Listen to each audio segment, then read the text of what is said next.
Turner, thank you for joining us on GB News, the People's Channel, Britain's news channel.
Hello there, very good morning to you. King Charles will tell Emmanuel Macron the challenges between Britain and France know no borders. Yeah, speaking at a state banquet at Windsor Castle, the King will emphasise the vital partnership between our two nations, facing what he calls complex threats from multiple directions.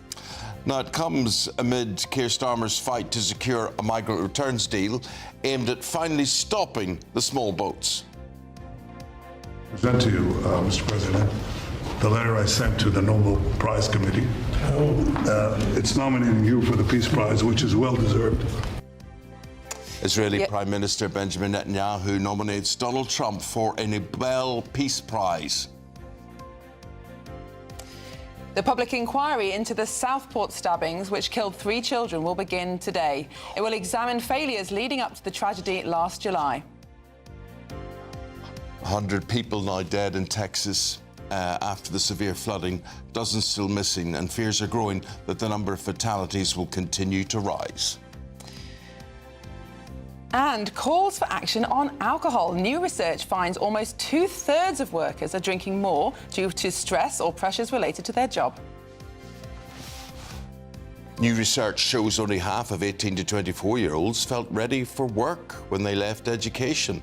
We're asking, are youngsters too scared to work, or has it always been that way?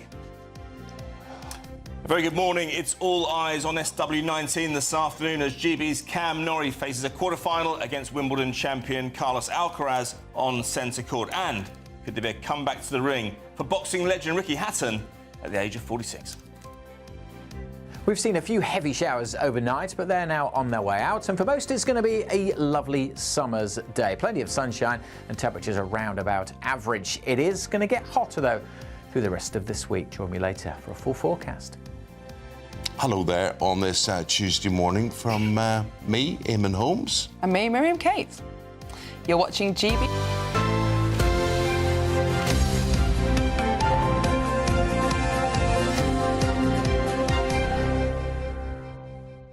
And the reason you're watching Miriam Kate is Ellie has finally gone. This is the 7th time she's married. Or whatever. More than Henry VIII. Yeah, she's leaving. She is married. She's officially a Mrs. That's but right. She's getting a nice big party now. That's right. They're doing the fun thing in France. That's right. Yeah. So she's off for she's off, a little while. and Miriam's on. That's what it is. For a couple of days. Now, Aidan, I was just looking there. That headline that we're doing about youngsters don't know what they want to do, or they don't feel ready for work after school and whatever. I'd have to say no one prepared me for work then, and you know, I don't think it was a good thing. I do think I would love to have, you know, somebody guided me in the right direction or whatever. But the thing is, I always wanted to be a journalist. Yes. But nobody believed in me. People would go, "You want to be a journalist?" Yeah. But anyway, what do you really want to do? Well, there's a few points I'd say on that, because I go into schools now and talk about careers. And I'd say the biggest assets any kid can have, irrespective of their attainment level at school, how they're thought of by their peers and their teachers, is knowing what you want to do. I knew what I wanted to do from the age of 9 years old. October 11th, 1986. But not everybody is going to know that, are they? Not at all. But it's a huge asset. But I think that teachers have a responsibility, if they see a child have an aptitude in one particular direction, try and encourage that as much as possible. I knew a kid in my class who was interested in farming. We lived in lived in Gillingham. Yeah. Our nearest farm must have been 20 miles, but, Yeah. but I suppose it's difficult to kind of push him in a different direction. I'm not sure what he ended up doing, but, you know, I just think if you know what you're doing, if you know what you want to do, or have an idea and interest, you should be pushed that way. But even if you don't know what you want to do, I think there's real value in just getting any work experience at all, whether it's a Saturday job in a shop, a paper round. It teaches you so much, but I think now the problem is we've raised the school leaving age to 18. We've put in all these regulations about national insurance and health and safety, and lots of employers just don't want to take on a 15-year-old or a 16-year-old. It's too risky, and so there just isn't the experience out there for kids to just have a go. I worked for my parents, so it wasn't a real job. Yeah. I was treated a little bit Did different. they pay you well? No, £3.50 an hour. My dad was the only bloke who increased wages when the minimum wage came in '97. Well, I always thought I was going to be a barman, realistically. I mean, that's what I worked at from when I was 16. And I enjoyed it. I liked it very, very much. But, you know, I wanted to be, you know, my mother just told me to go out and get a job. I said, I want to go to journalism college. She said, you get out and get a job, you'll bring a wage into the house. And I went out and I worked for Primark. Did you? Primark, yeah. And I was a trainee manager there. And I hated it. Did you? It was horrendous. It was good because it taught me that I so don't want to do that. this. And retail was so hard. And at the end of the year, basically, I said goodbye to Primark. I said to everybody else, you can all do what you want. I'm going to journalism college. I'll work in the bar. I'll bring you money in from the bar. That's what we're doing. End off. And that's what I did. And maybe it made me more determined. Well, I worked in a cocktail bar, and this woman came in. Were you working as a waitress in a cocktail bar? No, I wasn't. I was trying to be a barman. But anyway, this woman came in and ordered a margarita. I'd never heard of a margarita cocktail. I thought she meant a pizza. I said, we don't serve food. I said, we don't serve food till 6 o'clock. Well, we look forward to whatever it is you wanted to be. Hopefully it happens for you one day. That'll be good. See you later, Aidan. Thank you very much indeed. So the lead story today, the French Prime Minister, what's his name? He's the President, is here for a state visit, and Keir Starmer is set to push Emmanuel Macron for a critical last-minute migrant returns deal from today. Well, the proposed one-in, one-out agreement would see Britain return small boat migrants to France in exchange for accepting asylum seekers with UK family ties. A record high channel crossings, 21,000 this year alone. Government sources warn that any deal would be complicated and still in the balance. While Border Force fears a rushed announcement could spark a surge in crossings. Well, we're joined now by journalist and parliamentary sketch writer and all-round good egg, Quentin Letts. Bonjour. Bonjour. Yeah. Big banquet tonight, Eamonn, at Windsor Castle. And a big moment for the chef, always, with the French. Yeah. So I don't know what else going to be on the menu. Perhaps it'll be mushroom Wellington. There is... Westminster is braced for the terrible possibility during this three-day state visit by the French. Terrible possibility that Sir Keir Starmer might try to speak French. And we've never heard it, but there is a rumour going around that it is worse than Ted Heath's French.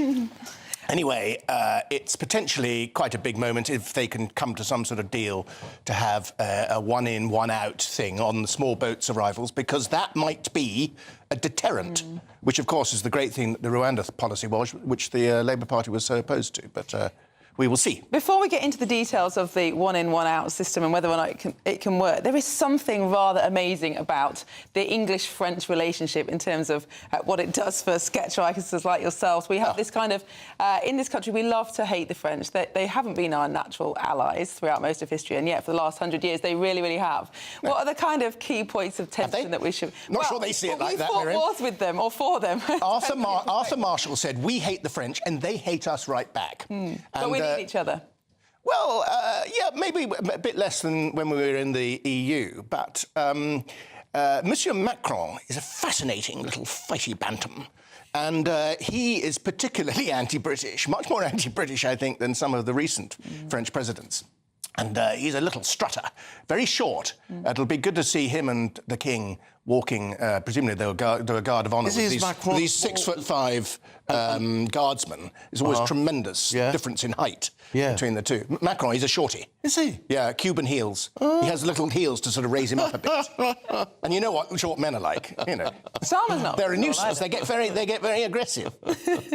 Well, you see, that's how... Jack Russell's. Being Irish, the French are aggressive. I remember filming in Paris once, and they weren't helpful, they weren't cooperative. Yeah. Until we twigged on, as an Irish film crew, we should tell them we're Irish, because they thought we were English. Yes. Oh, my word, everything changed. Yeah. Everything changed. So there was this natural built-in antagonism from the French towards the English. Yeah, well, Macron is naturally in life, he's one of life's ankle biters.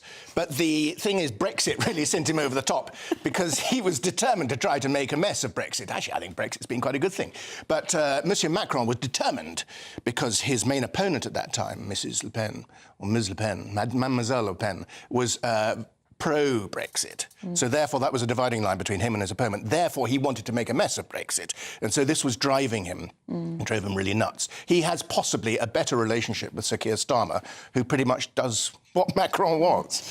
So that helps. Yeah. Well, and on the potential deal over the migrants, I mean, what do you think of this one-in, one-out deal? I mean, it cannot possibly be as effective as a deterrent of detain and deport, for example, which was what the Tories were hoping for. But nevertheless, it could make a difference. It won't be quite, to my mind, won't be quite as good as Rwanda, but it's got some merits to me because there will be an idea of deterrent. To the idea of the strategists at Number 10 is to break the business model of the small boats people. And that, I think, has got something going for it. But the problem for Macron is he's got to clear it with the EU. And you know what that's like. And, that'll take a long time. And also, I can't see how, if people arrive in Kent, having destroyed their documents, as we know happens, how are the authorities going to prove or disprove whether or not they do have family links? Won't this just get tied up in the courts, in the asylum system, in exactly the same way as it is now? It might well do. But if there is just the idea among people who are catching these boats that, this whole thing might be a waste of time, we might be wasting their money, then that would be a deterrent. And also, of course, now the French have started popping the boats. It's not stop the boats, it's pop the boats. And they're doing it with sharp knives. And why didn't they do this in the first place? It seemed to me the most obvious thing. Why are they doing it now? Well, they're doing it now because Mr. Macron is coming here, so it was a sort of build up a bit of goodwill. Instead of bringing a gift, he's popped the boats. Yeah, I mean, we've all had lilos. I mean, I don't know how those boats work. Lilo, you get it first day, it pops. You get a puncture. Hopeless. You have to get one of those sort of patch things. They never work. How do those boats work? We ought to have them in our swimming pools. So Starmer is going to attempt to speak French. Boris Johnson, of course, we hope not. He could speak French, couldn't he, Boris Johnson? Boris could speak French, yeah. He was good at languages, not much else. Starmer, I mean, he makes such a mess of English. You dread to think what's going to happen if he tries to speak French. The King speaks reasonably. Yes, yeah. Good languages. Yeah, and the King's making an address tonight. And Macron speaks brilliant English, of course. Yes, of course he does. Yes. Well, a lot better than Angela. Hold those thoughts, and we'll get people to comment on those. And when you're back again, we'll see what folk are saying about the French being here and what we should be doing. Should we be more friendly to them or not? Thank you. Well, moving on now, and Israeli Prime Minister Benjamin Netanyahu has nominated the US President Donald Trump for the Nobel Peace Prize. I want to present to you, Mr. President, the letter I sent to the Nobel Prize Committee. Thank you. It's nominating you for the Peace Prize, which is well-deserved, and you should get it. Thank you very much. This I didn't know. Wow. Thank you very much. Thank you. Coming from you in particular, this is very meaningful. Thank you very much, baby. Well, he made the announcement during a private dinner at the White House there, and as you heard, praising Trump's role in brokering a 60-day Gaza ceasefire and halting a 12-day flare-up with Iran's nuclear program. Well, with indirect ceasefire talks ongoing in Qatar, this dramatic gesture adds fresh fuel to an already volatile situation. In the studio now, US political commentator Nora Lee Knotson. Nora Lee, lovely to see you. Great to see you. What I can't work out, I mean, 1 minute, I thought relations were very tense between the Israeli Prime Minister and the White House, but it seems to be a bit of a love-in now. There is a bit of a love-in, and President Trump, he is great at playing both sides of the fence, keeping people on their toes. But I don't think it's surprising that Benjamin Netanyahu has come with that letter nominating him for the Nobel Peace Prize. He wasn't the first, but I think it's a well-deserved nomination. They've had a very up-and-down relationship, but yes. the sore point for Trump is that Netanyahu congratulated Biden when Biden won that disputed election, and Trump doesn't seem to have forgotten this quite yet. No, and he'll never forget that. But I think right now is a critical time as they're trying to negotiate the ceasefire between Israel and Gaza. So let's see how this helps with that negotiation. And sorry. So what is Netanyahu there for? What does he come to Washington for? That's a very good question. I think there's some strategic discussions happening. I don't know, as it relates to Iran, perhaps. Yeah. I think there is still some whispers about regime change in Iran, and we'll see how that plays out. But there's definitely something bigger going on. What's the view of the American public on America's intervention in the Middle East? Because, of course, Trump swept to power on the promise no more interventionist wars. He hasn't stopped the war in Ukraine. He's actually added fuel to the fire of the conflict in the Middle East, although perhaps it will work out for good. But what do the public view of this? I think there's a variety of views. On the one hand, you've got people who've been happy that he went in and out with Iran. They wouldn't want to see us involved in any sort of regime change there. And then you've got the public that think perhaps now he's got leverage to force a ceasefire between Gaza and Israel. I think a lot of people want to see that conflict come to an end. And if he can manage that, I think he's definitely going to get the Nobel Peace Prize. And what is that leverage that you're referring to? What makes that possible? The leverage that he has right now is the fact that he helped Israel with Iran. And that strike was a clean strike. He was in and out. It helped Benjamin Netanyahu when he was in a very difficult political situation within Israel itself, with the former prime minister coming out speaking against his actions in the Gaza conflict. And so it got him more political clout and helped him while he was going through his trial, which is still ongoing, and having division amongst the government as well.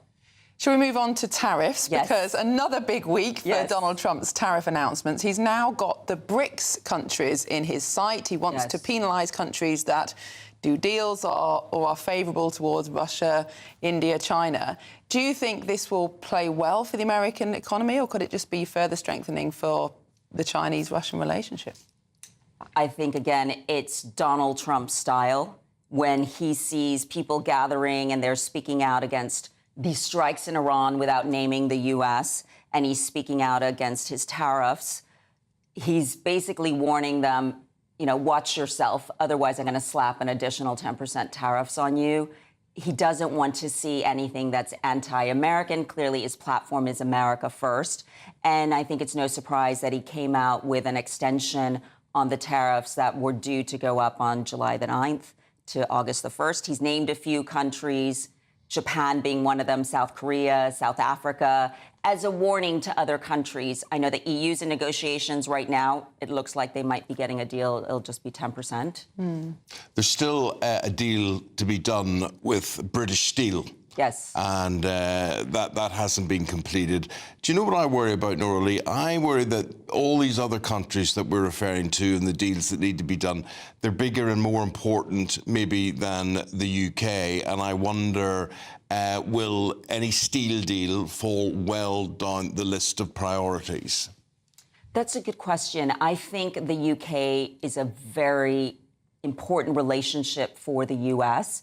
And it's very symbolic. Anything we do with the UK is very symbolic. It was the first supposed trade deal that was announced. We've only had 3 trade deals done. UK, China, of which we don't have a lot of details, and Vietnam. Apparently, India's almost close. But I think Trump will keep his eye on the UK. He's very fond of the UK. That relationship is very important. True. Could I ask you, could we talk about the awful situation in Texas and those flash floods? It just beggars belief. It is just pathetic, really, to watch and see. I mean, I must say my heart breaks. One of my nieces, her dear friend, lost her daughter, 9 years old, at the Mystic Camp. And it's near where I'm from, and it's just been tragic. And, you know, the state of Texas is a very strong community. It's also a community that's full of faith. And the whole state has come together. The whole nation has come together. It's tragic. This happened in 1987, actually. You had another flash flood that took a bus with about 10 kids that died. And the fact that the warning systems weren't in place and they didn't anticipate the amount of rain that they were going to have properly. What happens in that region is you've got limestone, so the water doesn't soak through, so it rolls down the hills, and that's why the river just swelled to over 26 feet in 45 minutes. It's beyond belief. I can't fathom. And you wouldn't appropriate any blame to the meteorological office? I mean, there's talk that Trump, in his cost-cutting measures, has reduced their manpower, and there can be a lot of people are putting around a theory that the warnings weren't good enough and the analysis wasn't good enough in advance.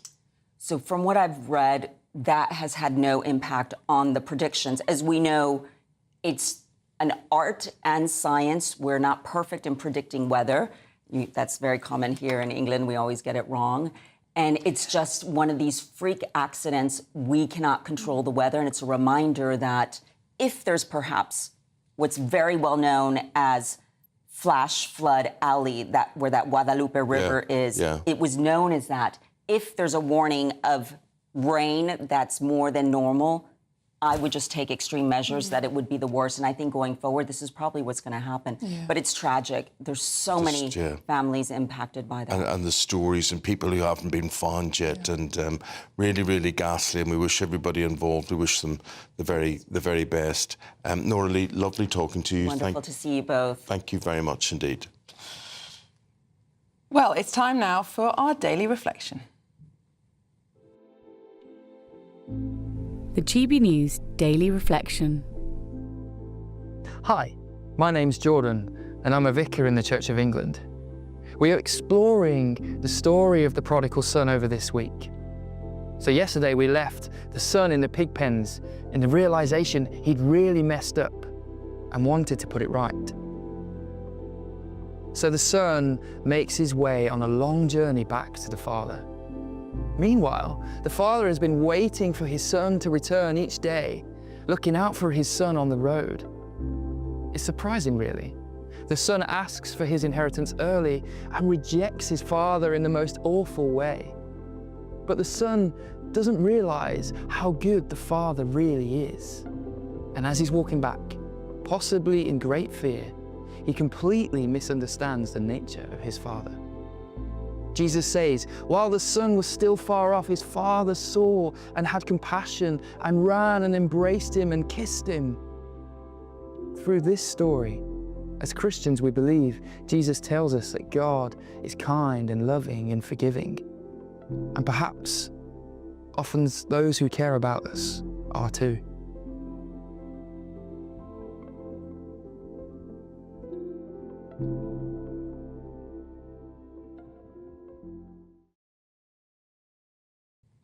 Just before we go to the weather, oh my goodness, 1 minute it's raining, next minute, well, today is set to be a really cracker, really good. It's so changeable at the moment, isn't it? Yeah. It was so wet where we live the other day that all the paths around our house were covered in enormous puddles. So my 11-year-old persuaded me to go out and cycle through them all, which is quite fun. You don't have to worry about that today. No, exactly. As Alex Deacon will now tell you.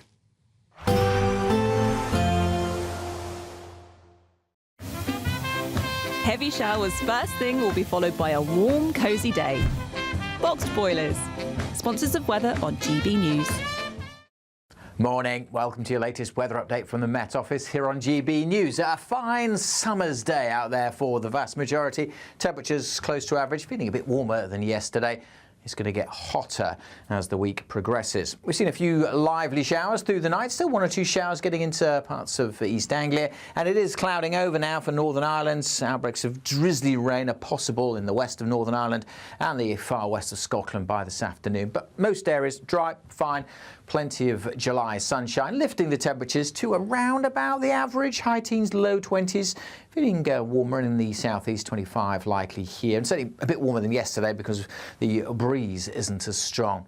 As we go through the afternoon, as I said, this cloud will thicken up in western Scotland, a bit of drizzly rain coming into the Highlands and the Western Isles, much of the east coast and through the central belt and the south of Scotland staying fine with some sunshine. Clouding over across Northern Ireland, some drizzly rain here and there, especially along the north coast.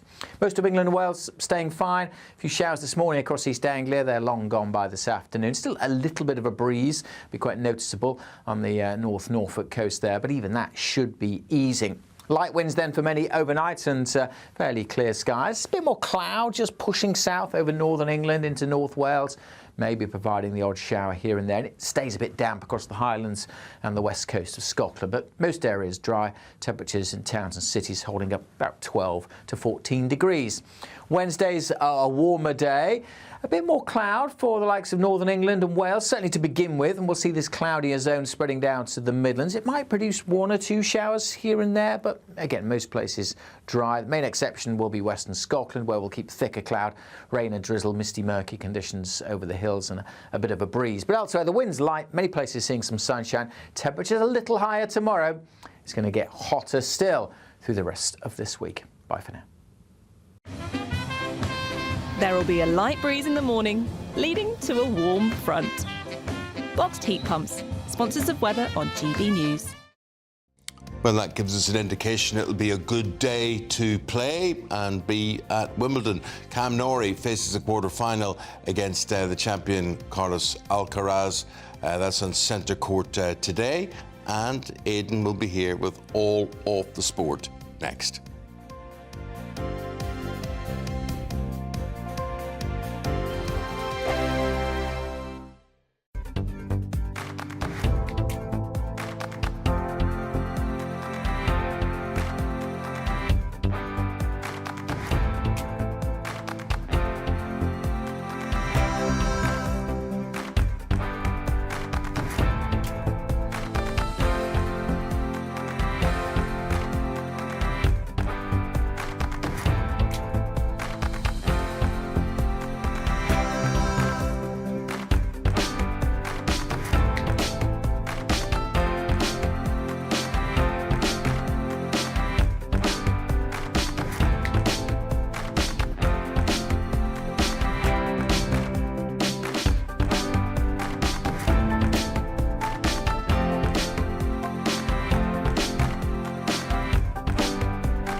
This is our country, and we think it's amazing.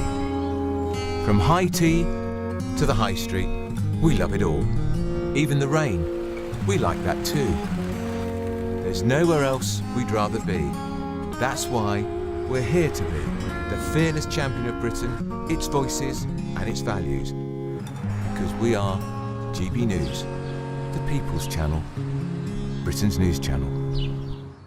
Good Afternoon Britain isn't just about us. The wonderful thing about this programme is it's about everyone watching. It's an interactive programme. Well, there absolutely is something to see here, and we're going to be talking about it more. Whether it's breaking royal news, please bring us up to date, or indeed a particularly punchy speech in the House of Commons. Very, very curious. We bring it to you live, and then we bring you live reaction as well. That's Good Afternoon Britain, weekdays from midday. Only on GB News, the People's Channel, Britain's news channel. It's Patrick Christie's Tonight, and here we do things differently. It's explaining the absolute madness of this, doesn't it? It's explosive. I mean, this is very good. It's lively. 850. Your government sat there short and it did nothing. It's controversial. And the Middle East has been in turmoil since before I was born. It's everything you need to kickstart your evening. Everyone's had their Weetabix tonight. I love to see it. That's Patrick Christie's Tonight, weeknights from 9 p.m. Only on GB News, the People's Channel, Britain's news channel.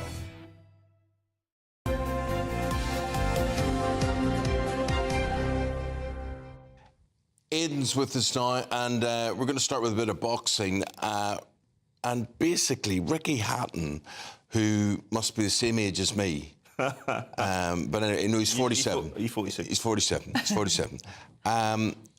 He's thinking about getting back in the ring. He's not only thinking about it, he is going to get back in the ring. December the 2nd in Dubai at middleweights. Don't forget, he won his heavyweight title. He won his world titles at welterweight and light welterweight. So stepping down slightly, but he's up against a guy called Issa Aldar. Now, I've never heard of this guy, to be honest with you, but you know, I don't blame him for coming back. I mean, he's not fought professionally since 2012. He did have an exhibition. 2012? Yeah, long time ago.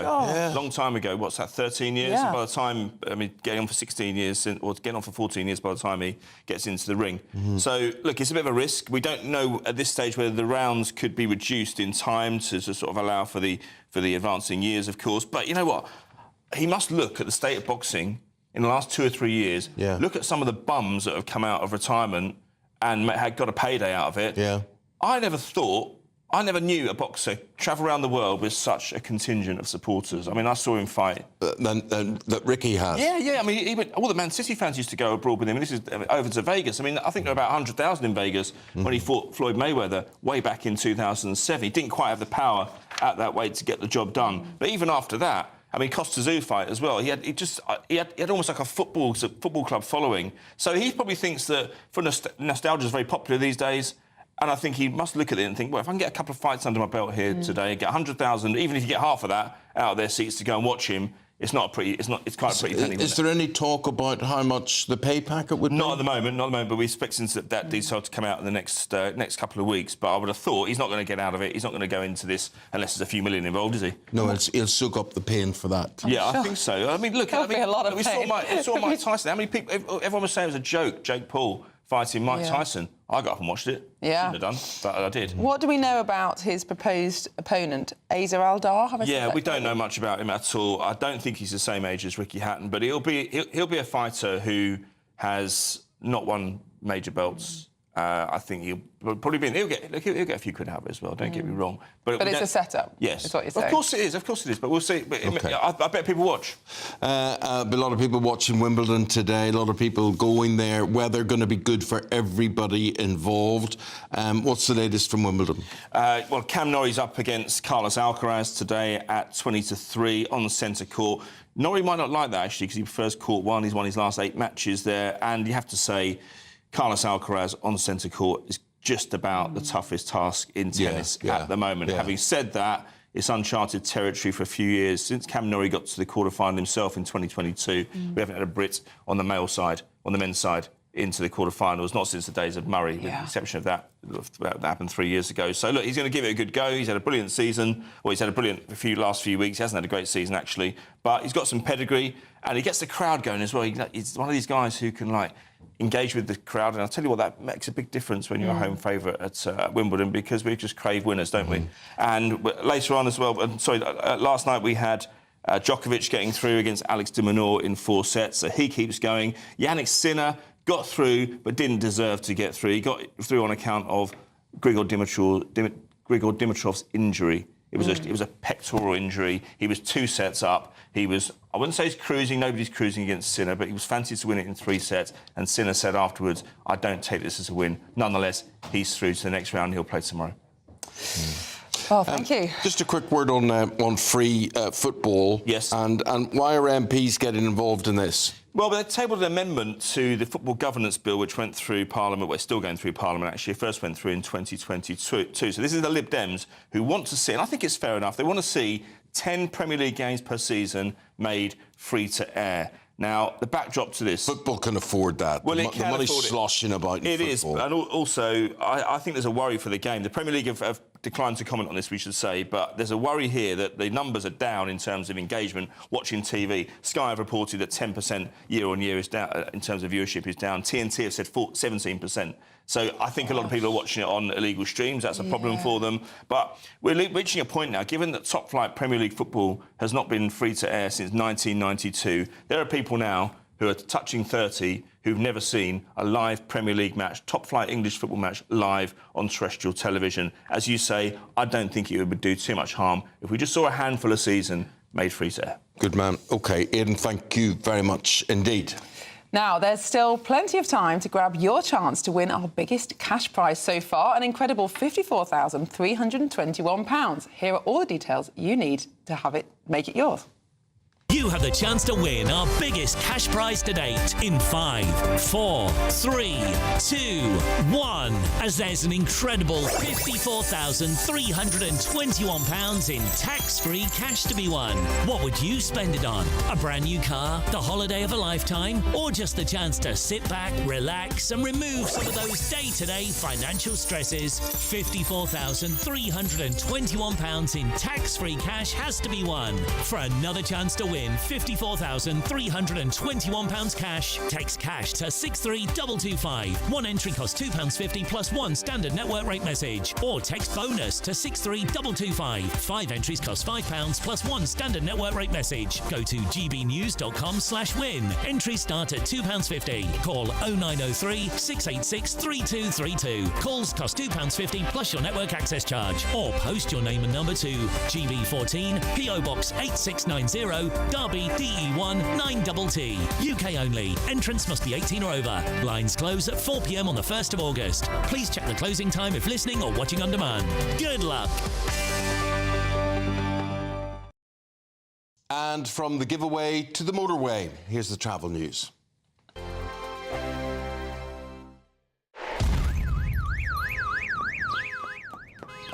Crash Law 24 sponsors GB News Traffic and Travel Report. Good morning, this is the latest AI travel news from gbnews.com.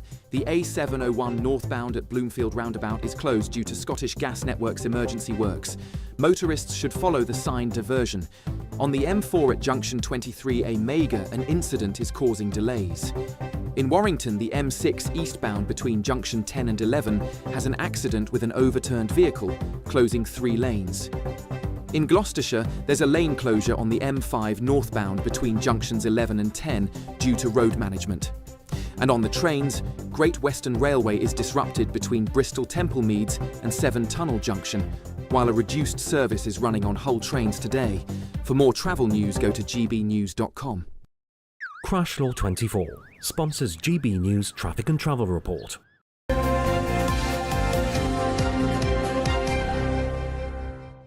Well, still to come, we'll be going through the papers with Anna Firth and David Wooding. But first, if you're in search of some holiday sun, here's the forecast for some of the top European destinations.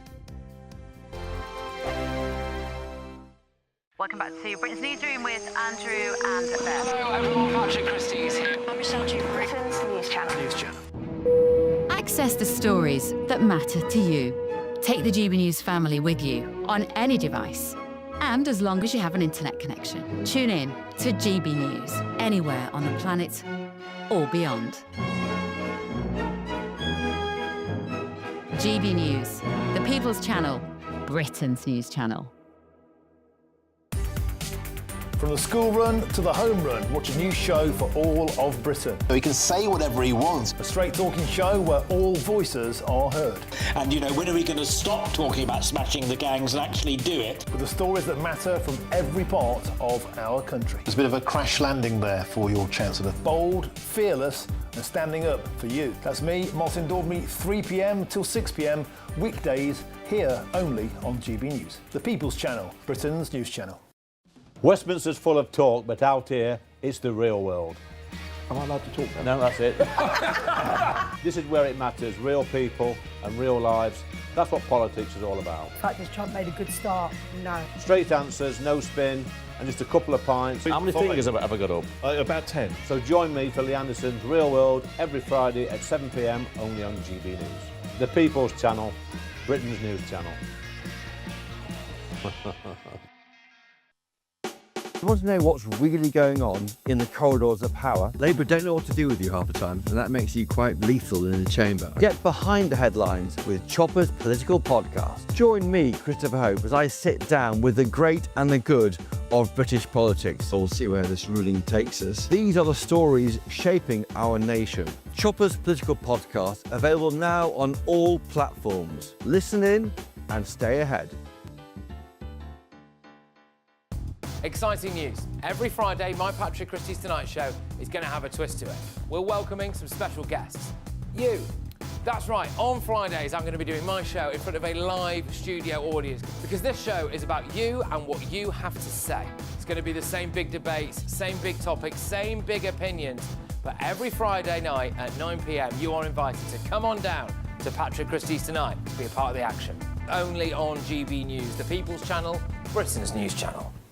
Hi, I'm Michelle Dewberry, and my show is your opportunity to cut through all the noise and dive in headfirst to some robust debates. Ideas clash. Situation, no, isn't it? No, because the failure is you're deliberately avoiding my point. Nothing's held back. And if you think this is the end of it, wait for more. And we do not shy away from the difficult stuff. Sometimes I want to shake people and say, if only you understood. So join me on Dubes & Co. weeknights at 6 p.m, only on GB News, Britain's news channel.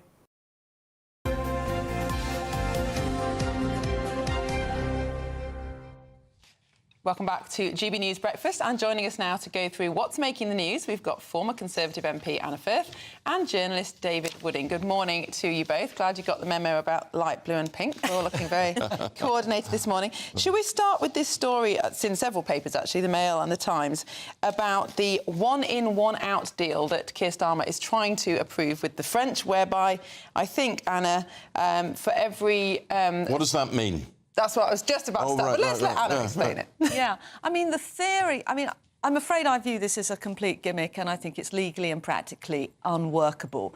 The theory is that that the French will set up a hub in Calais for asylum seekers. Now, for every asylum seeker that is actually accepted, and that will take months and there'll be loads of legal challenges, then one person who's come across illegally will be returned. But, you know, you can immediately see this is not going to be a deterrent at all, because a deterrent is something which is binary. You know, something is definitely going to happen or it is not, which is why the Rwanda plan was going to be a deterrent and why we actually saw people were not coming because they actually thought we were going to do it. Now, in fact, what this is going to be is, so what are the chances are that I might be that one person or that 10 people who's sent back? Probably, look at those boats and how overloaded they are. 90% of those people, at least, will not be sent back. The odds are massively in your favour. The boats will keep coming. So this is going to cost a whole load more money. It's going to be a jamboree for lawyers, and it's going to be another humiliation. And remember in May, when Starmer announced the return hubs with that great fanfare with the Albanian Prime Minister Rama, only for him to turn around and say, no, we're not doing that. I've got a real feeling that with Macron, it's not going to work. What feeling do you have, David? Well, I think it's a non-starter because there's a little bit lower down in this story which says that some of the countries in southeastern Europe are not happy about this. We're talking about Greece and Italy, because they feel that if we are allowed to send migrants back to Calais, they'll all be eventually sent back to where they landed, which is on the shores of Greece and Italy. Now, so I know you're just back from holiday in Greece. Did you witness anything in terms of migrants there? I didn't, but I wasn't in those islands which are the ones where they... I mean, Greece has got about 2,000 islands, but if you're in some of these places where they're coming across from No, you're absolutely right, Africa. David, because France is part of the EU. It can't do its own bilateral agreement. One of the reasons we came out of the EU was to be able to control our borders independently. The other thing is that this makes me absolutely mad. Belgium, they stop 90% of the embarkations. So, you know, the boats leaving Belgium shores, 90% are intercepted by the Belgium border police and sent back. Now, we are not paying Belgium a whole load of money. We are paying France nearly £1 billion. Why can't they do the same? Well, there is an obvious reason, which is that Belgium is a tiny country with a tiny coastline that's very flat and sandy, whereas obviously it's much easier for migrants to hide in that vast French coast. I mean, there is a practical difference, isn't there, I take Anna? that point, but how many drones could you buy with £800 million to be flying overhead? So, I mean, these boats don't just... They're massive. They don't just suddenly arrive on the beach. We've seen them. They have to walk them down. They can be seen. They can do more. it's... what, though, Anna? Sorry, Eamonn, I think that Keir Starmer is desperate to announce something on this today because he's got President Macron over. Yeah. This has got to be that rabbit out of the hat. But it's not just up to him, as Anna has said, and Macron is not free to make this bilateral deal. And perhaps he will do what the Albanian president We can did. talk what you can do with drones. What about this for accuracy? This is like Deliveroo or Uber Eats or something. The Sun today are reporting that prisoners in British jails spend their sentences getting high, watching daytime TV. This is the prison's watchdog, which has said this. And then cannabis, cocaine, steroids is on offer. Drones used by the gangs are so accurate they can deliver drugs and weapons to specific windows, even specific windows. You can call up a drone, it flies down to your window, and you take your drugs in. I don't know what I'm laughing for. It's so ridiculous, really. You put your hand through the bars and away you go. Yeah. We've always feared that the prisons have become ungovernable. I mean, we've seen these instances lately of hot water being thrown by a man who's been jailed for terrorism, effectively. Yeah. They've been given implements to do all sorts of things. And our poor prison officers who are, they're trying to protect us by keeping these people safe behind bars, have got a terrible life. Yeah, they're not enough of them. They're not paid well enough. They're not treated well enough. They can't recruit more of them. We haven't got enough prisons, but we haven't got enough prison officers inside the prisons to monitor this. So it's not surprising with understaffing that there are problems inside the prisons. And we used to say there were academies for crime, revolving doors crime. They go in prison, come out again, train better to be a criminal, an even bigger criminal. And there's stories about terrorists being taught how to dodge the systems of monitoring by police behind bars. So, this is a massive... You couldn't make it up. You couldn't make it up. The time, 6:45, I'm not making that up. That's absolutely true. We're going to take a short break. We've got more of the papers coming up after that. Let's have a look at your forecast in Europe.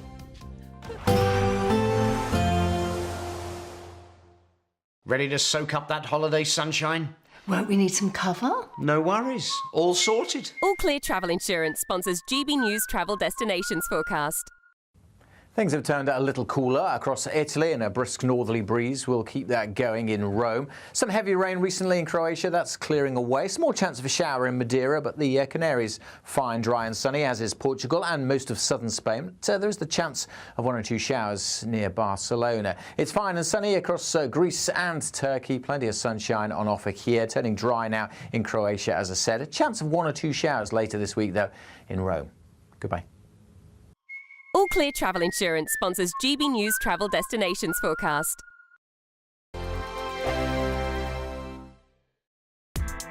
Join me, Nana Akwe, for an informative, interactive news programme with a difference. It's fun. No, he didn't say that, though. I'm so surprised. I think there's an element of truth to that. Join me from 3 p.m. every weekend, only on GB News, Britain's news channel. Britain's Newsroom, weekday mornings from 9:30. An amber heat alert remains in place across all of England until Monday morning. Well, joining us now, GB News reporter Jack Carson.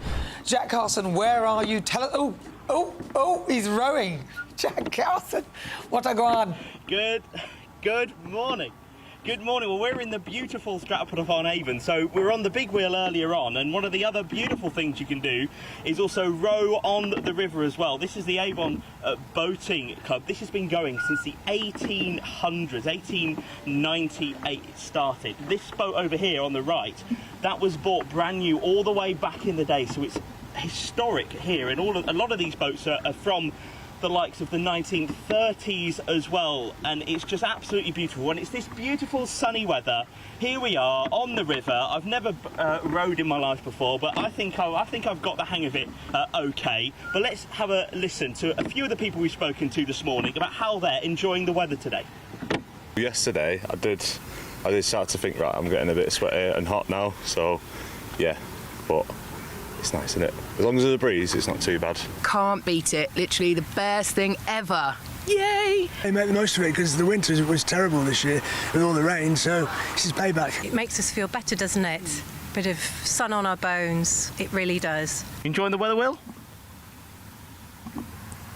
Nice? Sunny? Chatty?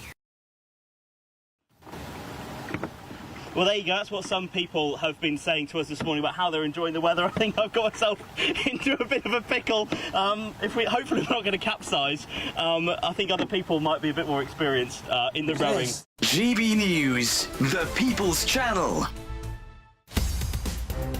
In the GB Newsroom, we bring you the news as it happens. With our team of dedicated journalists across the UK, we're ready to keep you up to date with what's happening every half an hour, every single day.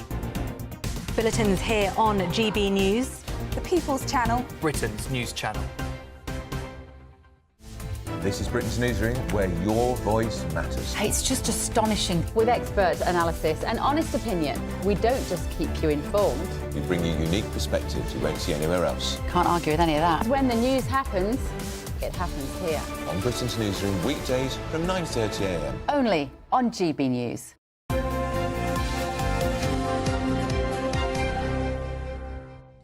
We're enjoying the company of Anna Firth and David Wooding, and they are reviewing some of the big stories in the papers.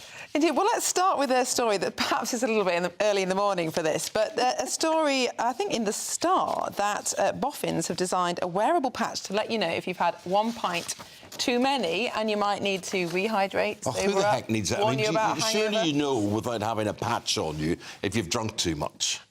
Yeah, I mean, I just think this is the nanny state just gone absolutely bananas. I mean, the idea... I mean, it's come from athletes, so I can see where they've got the technology from, and they're going to put this patch on your skin, and the sweat and fluids, what have you, are going to go into the patch, and it's going to... But, of course, these patches aren't going to be accurate 100% of the time, because you're going to... You know, the application might not be right, so you're going to get a false alarm, then they're going to go out anyway. Just count your drinks. I just don't get the fact that somebody wouldn't know whether they've had too much to drink or not. They would need a patch to tell them. you would know if you had too much to drink, wouldn't you? Exactly. Just count your drinks. Yeah. Have We'd know and if nothing she'd had more. too much to drink. I think let's look on this in a positive light. I think the only positive thing of this is it says a hangover cure, I think it says in the headline. If you're going out for a night and you're having a bit of a session, this patch will come up on your phone and say, time to have a glass of water, Fred. And then Fred will go and have a glass of water. And then a bit later it says, you need to have another glass of water. And it'll help you to rehydrate so that the after effects of the hangover won't be as bad the next morning. But I don't think you can ever rule out a hangover. Because I used to remember this one of have one glass of water between your drinks if you're going out to a big party. But you still feel rough the next morning. The answer is, I found, these days, if you're out with people and you're under pressure to drink, is to slip in a couple of alcohol-free beers in between. So that for every 3 glasses there, you're only out. The technology... It looks like you're taking part, the technology is amazing, and I can think of some useful uses for it, but I'm not sure that anybody will use this for kind of leisure purposes. Anyway, we shall see. They might make money out of it. Shall we move on? A story in the Eye about the welfare rebellion, of course. It was big news last week. Well, apparently, because Labour MPs refused to vote for those cuts, this will now lift 50,000 children out of poverty. Anna, this is relative poverty, we must remember, not absolute poverty. Exactly. I mean, this actually really, isn't a story, because the only reason that they're saying these children are going to be lifted out of poverty is because Keir Starmer's reforms failed dramatically. So it means that existing claimants are not going to have their benefits frozen. Their benefits are going to go up. But I mean, you've put your finger on it there, Miriam. This definition of relative poverty is an absolute nonsense. It means that you are existing on 60% of the median wage in the country. So if the median wage, for argument's sake, was 100,000, it obviously isn't. But if it was, then you would be in poverty if you were earning £60,000. Now, actually, the average wage in the country is now £37,500. £22,000. So you are in poverty if you are existing on £22,500. Now, given that you're getting benefits, given that this Labour Party now wants to give children, you know, free meals at school, that is not destitution. That is not severe poverty. That's the point, isn't it, David? We're using statistics that are relative rather than absolute, and as one group gets taken out of this classification of relative poverty, another group will go in. That's just a mathematical certainty. Absolutely. And of course, if you read the copy, it says that it's the impact assessment, the government's impact assessment. It smacks of a briefing by the government to try and get some positive coverage for what's been a difficult period for them over PIP and the other. But what benefits. is absolutely going to put thousands of people into poverty is if the government continues overspending in the way that it is. It's currently spending now £35,000 for every single working person every year. OK. Guys, thank you very much indeed for those thoughts. And you're going to be back in about 40 minutes' time, so thank you very much indeed. We were talking about the weather earlier on. We think it's going to be a really nice day today, and we hope it is wherever you are. Here's Alex Deakin.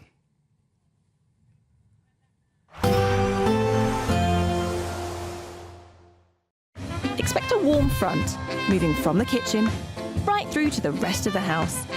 Boxed Boilers, sponsors of weather on GB News. Morning. Welcome to your latest weather update from the Met Office here on GB News. A fine summer's day out there for the vast majority. Temperatures close to average, feeling a bit warmer than yesterday. It's going to get hotter as the week progresses. We've seen a few lively showers through the night, still one or two showers getting into parts of East Anglia, and it is clouding over now for Northern Ireland. Outbreaks of drizzly rain are possible in the west of Northern Ireland and the far west of Scotland by this afternoon, but most areas dry, fine. Plenty of July sunshine, lifting the temperatures to around about the average, high teens, low 20s. Feeling warmer in the southeast, 25 likely here, and certainly a bit warmer than yesterday because the breeze isn't as strong. As we go through the afternoon, as I said, this cloud will thicken up in western Scotland, a bit of drizzly rain coming into the Highlands and the Western Isles, much of the east coast and through the central belt and the south of Scotland, staying fine with some sunshine. Clouding over across Northern Ireland, some drizzly rain here and there, especially along the north coast. Most of England and Wales staying fine. A few showers this morning across East Anglia. They're long gone by this afternoon. Still a little bit of a breeze, be quite noticeable on the North Norfolk coast there, but even that should be easing. Light winds then for many overnight and fairly clear skies. A bit more cloud just pushing south over northern England into North Wales, maybe providing the odd shower here and there. And it stays a bit damp across the Highlands and the west coast of Scotland, but most areas dry. Temperatures in towns and cities holding up about 12 to 14 degrees. Wednesday's a warmer day. A bit more cloud for the likes of Northern England and Wales, certainly to begin with, and we'll see this cloudier zone spreading down to the Midlands. It might produce one or two showers here and there, but again, most places dry. The main exception will be Western Scotland, where we'll keep thicker cloud, rain and drizzle, misty, murky conditions over the hills and a bit of a breeze. But elsewhere, the wind's light, many places seeing some sunshine. Temperatures a little higher tomorrow. It's going to get hotter still through the rest of this week. Bye for now. A positive outlook through the night will power through to a bright day ahead. Boxed Home Battery Storage, sponsors of weather on GB News.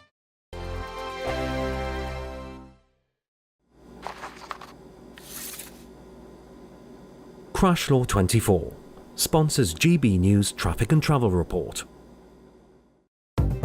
Good morning. This is the latest AI travel news from gbnews.com. The A701 northbound at Bloomfield Roundabout remains closed due to ongoing emergency works by Scottish Gas Networks. Drivers are recommended to follow the diversion signs and anticipate extended journey durations. In Gloucestershire, one lane is shut on the M5 northbound between Junction 11 and Junction 10 for road management. Normal traffic flow is expected to return by 7:44 this morning. Meanwhile, on the trains, Great Western Railway faces disruptions between Bristol Temple Meads, Bristol Parkway and Severn Tunnel Junction, and Hull Trains has a reduced service operating today. Stay informed for the latest updates.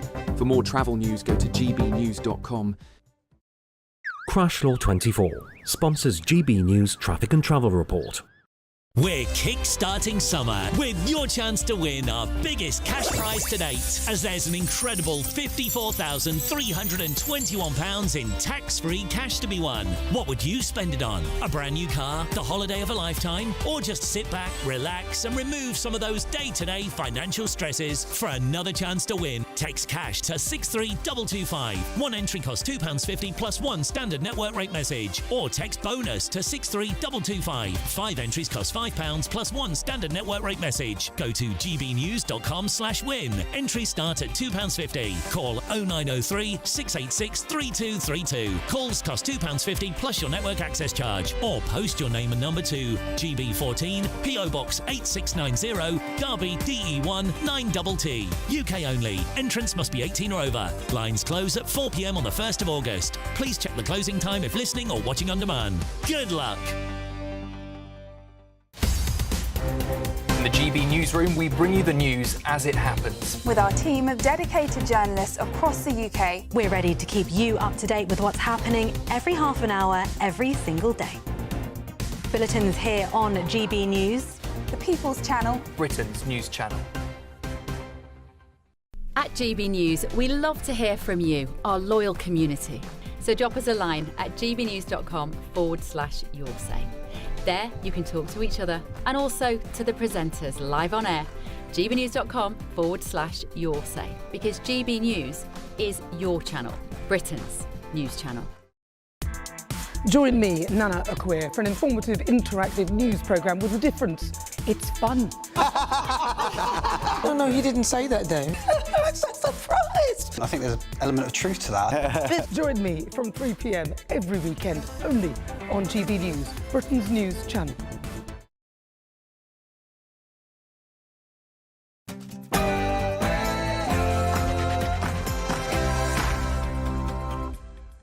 Good morning. King Charles will tell Emmanuel Macron that challenges between the UK and France know no borders. Well, he was speaking at a state banquet at Windsor last night, and the King will emphasise the vital partnership between the two countries, facing what he calls complex threats from multiple directions.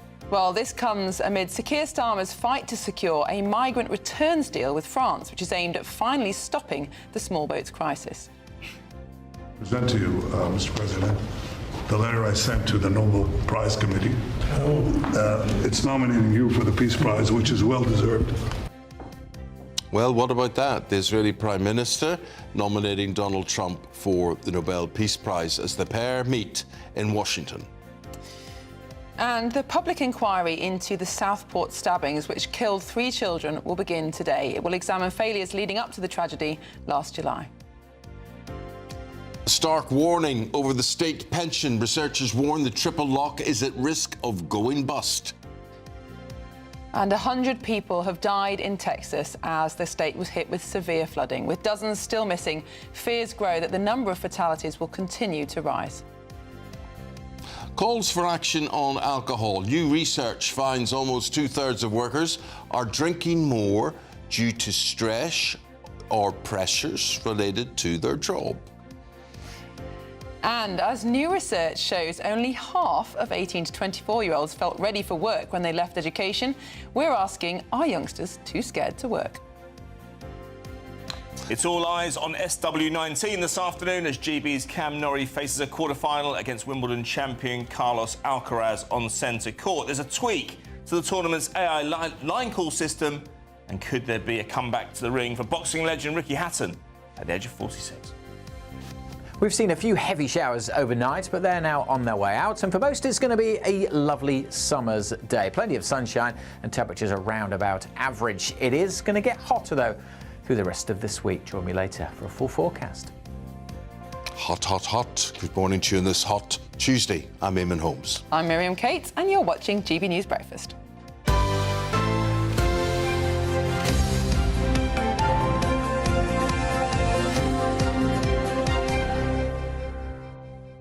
Alcohol is featuring quite heavily throughout the programme today. Who drinks, who doesn't drink, and if you're ready for it at school. Most people learn to drink at school, really, don't they? Yeah, I'd say sixth form. Sixth form. I had although I went travelling away from home watching football matches. I was away from my parents and older siblings. I was able to try a pint here and there back in the 90s. Yeah, I'm not afraid to admit. I mean, there are lots of reports about young people drinking a lot less than they used to, going teetotal, but then, you know, it depends on the person. I mean, I'm more worried about young people taking drugs, to be honest. I mean, alcohol is a bit of a rite of passage, what used to be, whereas... No, I think alcohol is a huge problem that people don't It's also really a gateway to drugs, tackle. isn't it? Huh? It's also usually a gateway to drugs. Yeah. Well, we've also been talking a lot about the French, and I think that the French model is a very good one, which is you teach your children to have a glass of wine at home from kind of early teenage. In fact, wine was served with school dinners in France until the 1980s. Really? Yes. Fantastic. I know, isn't What school was that? Not one I went to. Well, I was... But why, if the Labour Party are going to offer free school meals, how about, you know, a glass of Chardonnay Well, with I was fish in and a chips? boozer last night in Wimbledon, and I'm not going to embarrass the owners because I like them very well. Were you working up there? No, I wasn't working. No. I was just at a pub, in Wimbledon. I'm not going to mention it, as I said, but 15 quid for 2 shandies. I mean, I had to cut back. I normally have dry roasted peanuts, but I had to ring my mortgage advisor to see if I could get a loan to get them in the end. I love dry roasted peanuts. Yeah, nice, aren't they? I do, really nice. Quite salty. I buy big packets and keep them at home. Do you? Yeah. I'm like a monkey. I sit there just eating nuts. I quite like them. I've been known to crush them up and put them in the odd food as well. Dish. Yeah. How do we get onto this? Very good. OK, Ian will be back in 15, 20 minutes' time talking about Wimbledon when he wasn't in the pub. What else was going on? Politics now leading the news this morning. The Prime Minister set to push the French President, Emmanuel Macron, for a critical last-minute migrant returns deal as his Macron's state visit begins today. Well, the proposed one-in, one-out agreement would see Britain return small boat migrants to France in exchange for accepting asylum seekers who have UK family ties. Now, record high Channel crossings so far this year, 21,000 alone. Government sources warn the deal is complicated and still in the balance, while Border Force fears a rushed announcement could spark a surge in crossings. Well, we're joined now in the studio by journalist and parliamentary sketch writer Quentin Letts. Quentin, good morning. Bonjour. To you. Bonjour. Not only Monsieur Macron, but also Madame Macron. She's a the very well-known light flyweight. She'd give Ricky Hatton a run for his money. She would. Anyway, so we're all sort of we're all geared up for that. I do find them a very interesting couple. I mean, as you were saying... Peculiar, I think, is the word. Peculiar, yeah. But she's about 60 years older than him. Yes, she was his teacher. I think her children are older than him. He has stepchildren who are his seniors. These are deep waters, Watson. Dr. Freud, you need him here rather than me. But he is a bit, although he's quite an impressive character, he is a bit of a lame duck president now, isn't he? He is. He's lost control of Parliament. Yeah. But he still has 3 years to go. 27, I think he goes, doesn't 2 years. The French presidency still has a bit of clout internationally, but domestically he's a busted flush. However, the state visit will be first initially all about the flim-flam of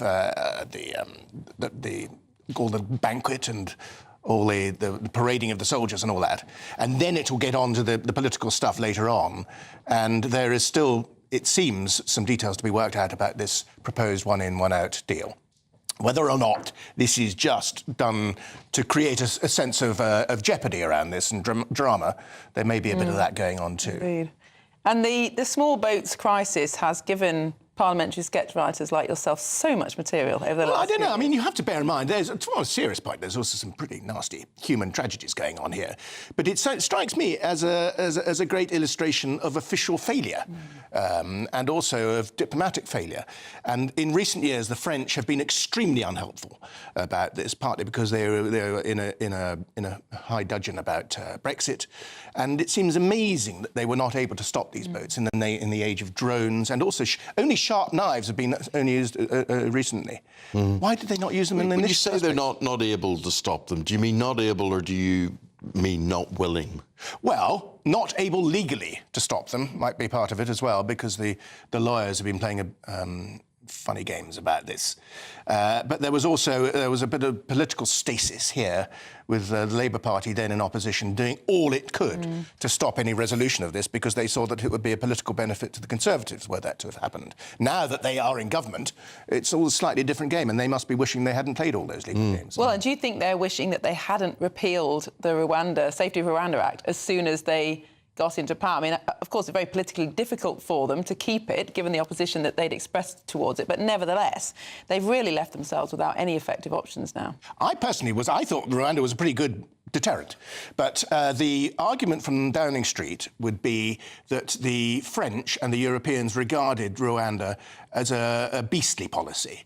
And that now that it is gone, they are now able to get this one-in, one-out policy, which itself might be a bit of a deterrent.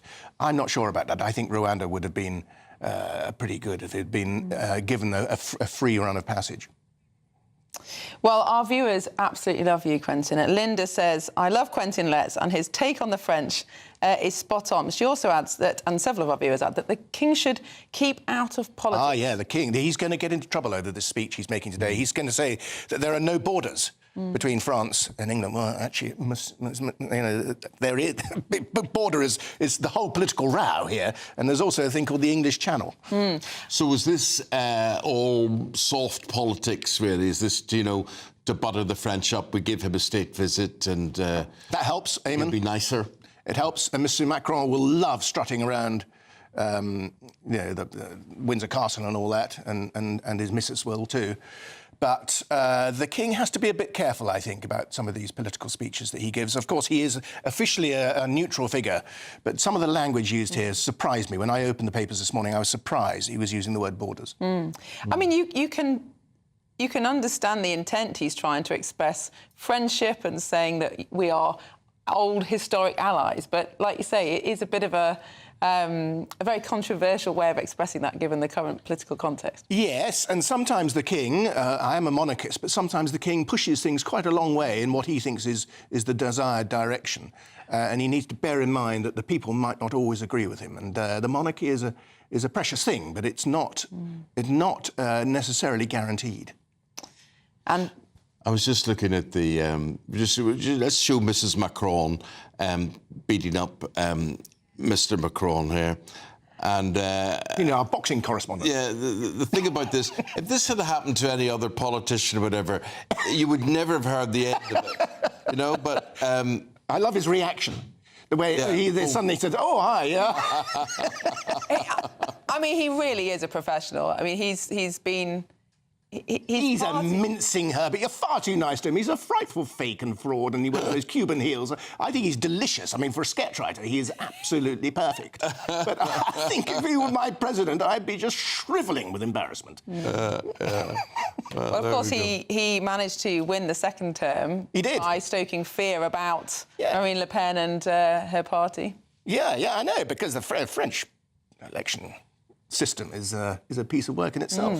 Yes, you get this first shot to kind of see where the land lies, and then another go to make sure the people you really don't like get in. Yeah, it's guaranteed to make sure nobody interesting really gets the job. Yeah. Okay. Quentin, appreciate you coming in. Thanks for looking in, Eamonn. Thank you very much indeed. Au revoir. Benjamin Netanyahu is in Washington, and he's nominated Donald Trump for a Nobel Peace Prize. I want to present to you, Mr. President, the letter I sent to the Nobel Prize Committee. It's nominating you for the Peace Prize, which is well-deserved, and you should get it. Thank you very much. This I didn't know. Wow. Thank you very much. Thank you. Coming from you in particular, this is very meaningful. Thank you very much, Bibi. Nora Lee Motsam joins us now in the studio, the American commentator on things. And we talk about politicians, Nora Lee, sucking up to each other or whatever. But does Trump, seriously deserve a nomination for a peace prize? I think his platform of peace, what he's done between India and Pakistan, DRC and Rwanda, what he's done changing the conversation with Russia and Ukraine to let's get a deal done, even though it hasn't been done, but the conversation has changed.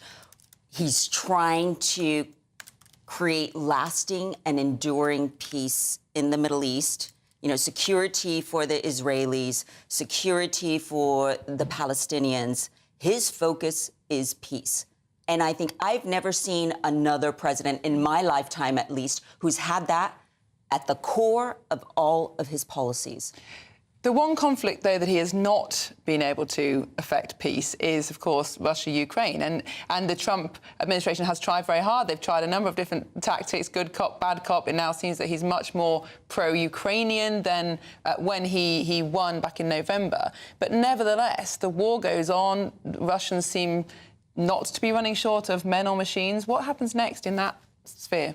I think we must acknowledge that he's gotten Europe now to agree, the NATO nations to agree to spending 5% on defense. And I would argue, had they had that defense spending, perhaps Russia wouldn't have felt so emboldened. So that's a huge success in and of itself for future peace in this part of the world. And there are ongoing conversations. We know Russia has been running out of men. They've had to go to North Korea to get men. At a certain point, they will be weakened. So I'm still optimistic. Yeah, it's really interesting hearing your take, your perspective on things, because I think it's how it's reported, or it is Trump's style, that maybe you don't take him as seriously as other people who would be more diplomatic in these situations be. But it's very interesting, when you put it in the order that you put it, you think, yeah, he is involved in a lot and he has achieved a lot. He's extraordinary. I always refer to him as the disruptor president of this century. And love him or hate him, everything he said he's going to do, he has done. And in a short period of time. It's extraordinary. Yes, he's not a statesman. We know that. But his style is working. It works. It works. There's been something of a split, though, on the right in America over the budget and the big, beautiful bill, as Trump has called it, with figures like Elon Musk increasingly concerned about the level of America's national debt. But Trump and Vance pushing on, saying that this kind of tax-cutting measures are essential to rejuvenating the economy. Where do you stand on that? I think President Trump and Elon Musk were always aligned on fiscal responsibility, which is why Elon was given the title of head of DOGE, Department of Government Efficiency, and he was tasked with cutting $2 trillion in spending, which would have helped to balance things out with the big, beautiful bill. As we know, unfortunately, Elon Musk was not able to achieve that in a short period of time. He did cut $160 billion in spending. Trump promised to extend the tax cuts. And as I said, Trump delivers on his promises. And the multiplier effect that you have when money goes back into the pockets of businesses, people who innovate, who invest, that's better for the economy in the long run. It's going back to Reagan, supply side economics. So I would say watch this space. I actually think it's not going to be as bad as people are anticipating. Except, Nora Lee, you look at the awful situation in Texas with those flash floods, and you're talking about what Elon Musk cut. A lot of people would say he cut too much from a budget which funded the meteorological office, and therefore the warnings and the analysis of what was to come in terms of storms wasn't predicted accurately. What would you say to that? I think it's a terrible tragedy what's happened, and our hearts go out to all the families impacted by that. There have been discussions, as you've mentioned, around that, and all the analysis that I've read is the predictions still would have been the same. They were off on the amount of rain they were going to get, and the cuts did not impact those predictions. And in fact, in 1987, again, you had a freak flash flood that caught a bus with, I believe, 10 or 11 children that all died. And sadly, this Guadalupe River area in Kerrville, it's known as Flash Flood Alley because it has a tendency to do that, but not in such catastrophic terms. And it's sad on 4th of July weekend, all the kids are off at camp. I mean, I can't imagine the parents. I actually picked up my daughter from her residential camp on that Friday, and my heart was just crushed hearing stories from back home in Texas. children who've died in this. Oh, and the pictures, I mean, would bring a tear to your eye, some of the families involved and how loving and beautiful they all look. And then just the fact that, this wasn't predicted, and the fact that there was no way out for so many of them, just so sad. It is sad. And it was at 3:30 in the morning, so think about it. Even if you have warnings, you're not awake. No. Yeah. How do you warn them in the middle of nowhere? And then the Wi-Fi goes down. Yeah. Roads were taken out by the rivers. It was very difficult circumstances. Can you explain to us how the disaster relief system works in the US? Because obviously we're a much smaller country. Everything's much more centralised here in Britain. But there's the state level of emergency response, and then there's the federal level as well. How do those two interact? When does the federal government start to take over? That's a very good question. I'm not privy to exactly how it works, but I do know in the incident in Texas, there were 400 responders immediately there. There were 12 helicopters, 12 drones. Yeah. President Trump immediately said he was going to help out anything that needed to be done. But again, with no roads, it was very difficult, and you're in the middle of the night. Well, we wish them well. We hope things get better soon, and our commiserations to all the families who have lost someone in those floods. Nora Lee Motson, thank you very much indeed. Nora Lee's a commentator on American events. Thank you very much indeed. Well, now it's time for the weather here in the UK with Alex Deakin.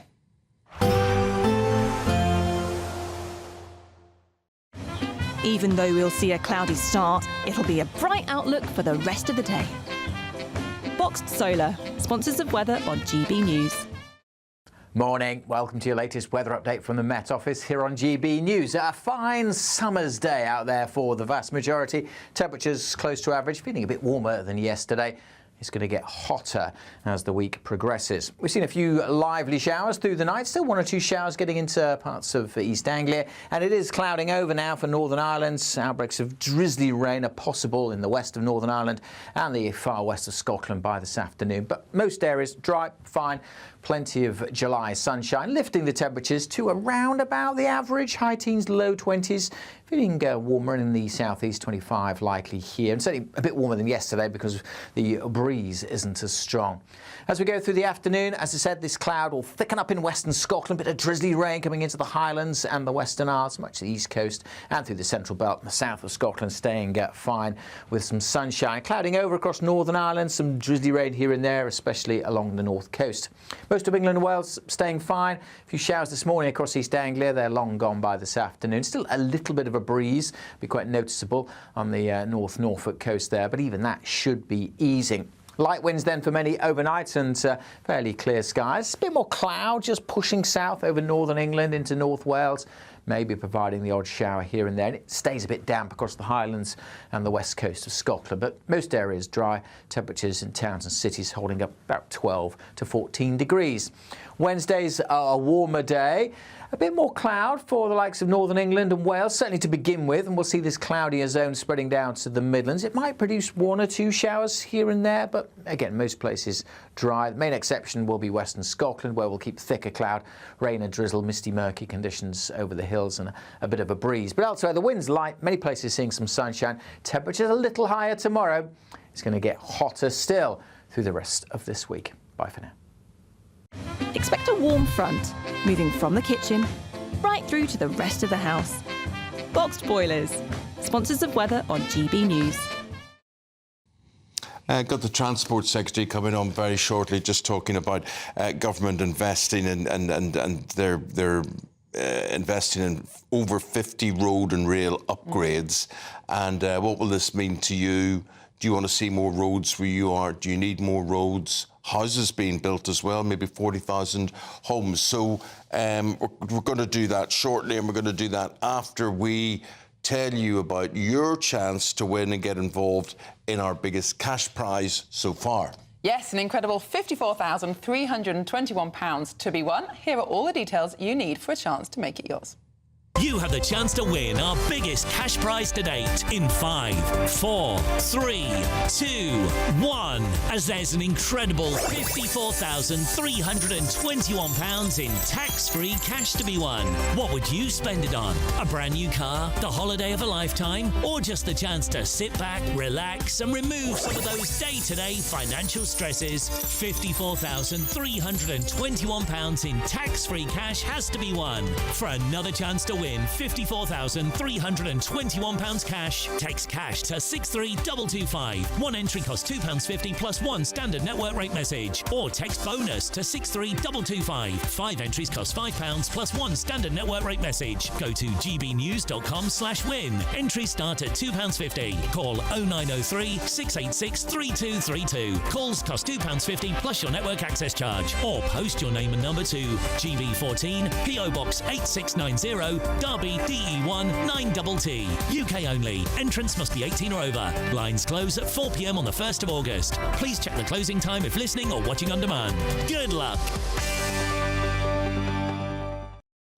Now, this is Work Experience Week for so many schools around the country, and not everybody can be given a place, or there's a place found for everybody, so they have the week off, or they go into class and, you know, whatever they do.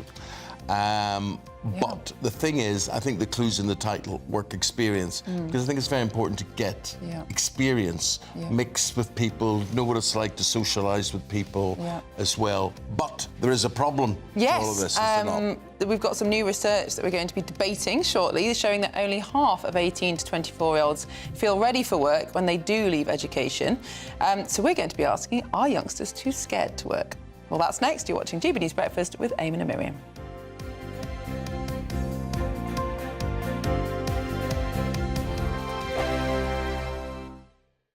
Good Afternoon Britain isn't just about us. The wonderful thing about this programme is it's about everyone watching. It's an interactive programme. Well, there absolutely is something to see here, and we're going to be talking about it more. Whether it's breaking royal news, please bring us up to date. Or indeed a particularly punchy speech in the House of Commons. Very, very curious. We bring it to you live, and then we bring you live reaction as well.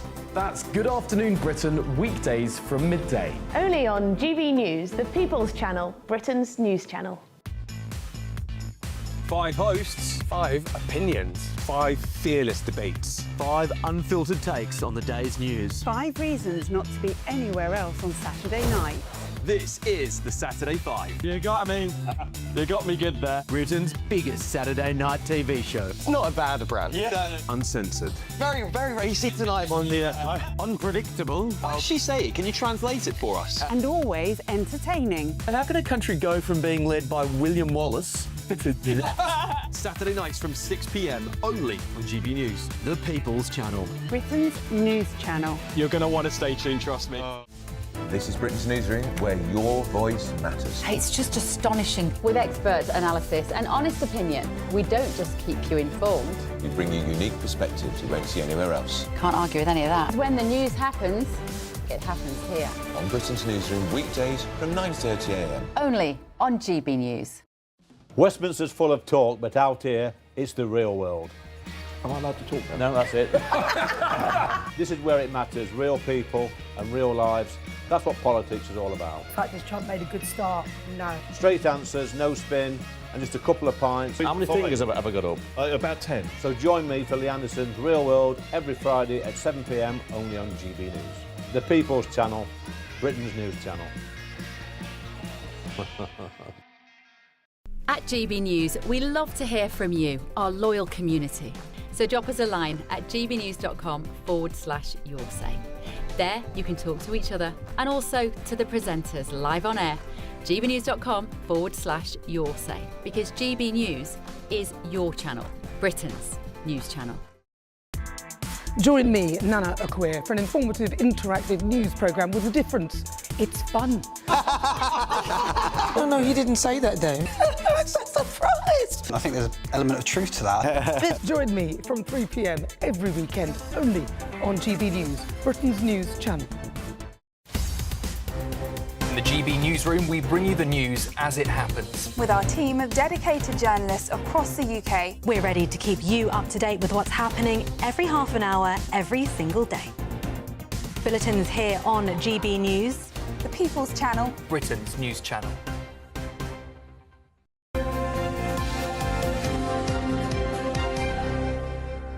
Right, when it comes to leaving school, new research is showing that only half of youngsters between 18 and 24 feel ready to work after leaving education. We say youngsters and you say you're 24, but you are, believe me, until you get into the workplace, you are still a youngster.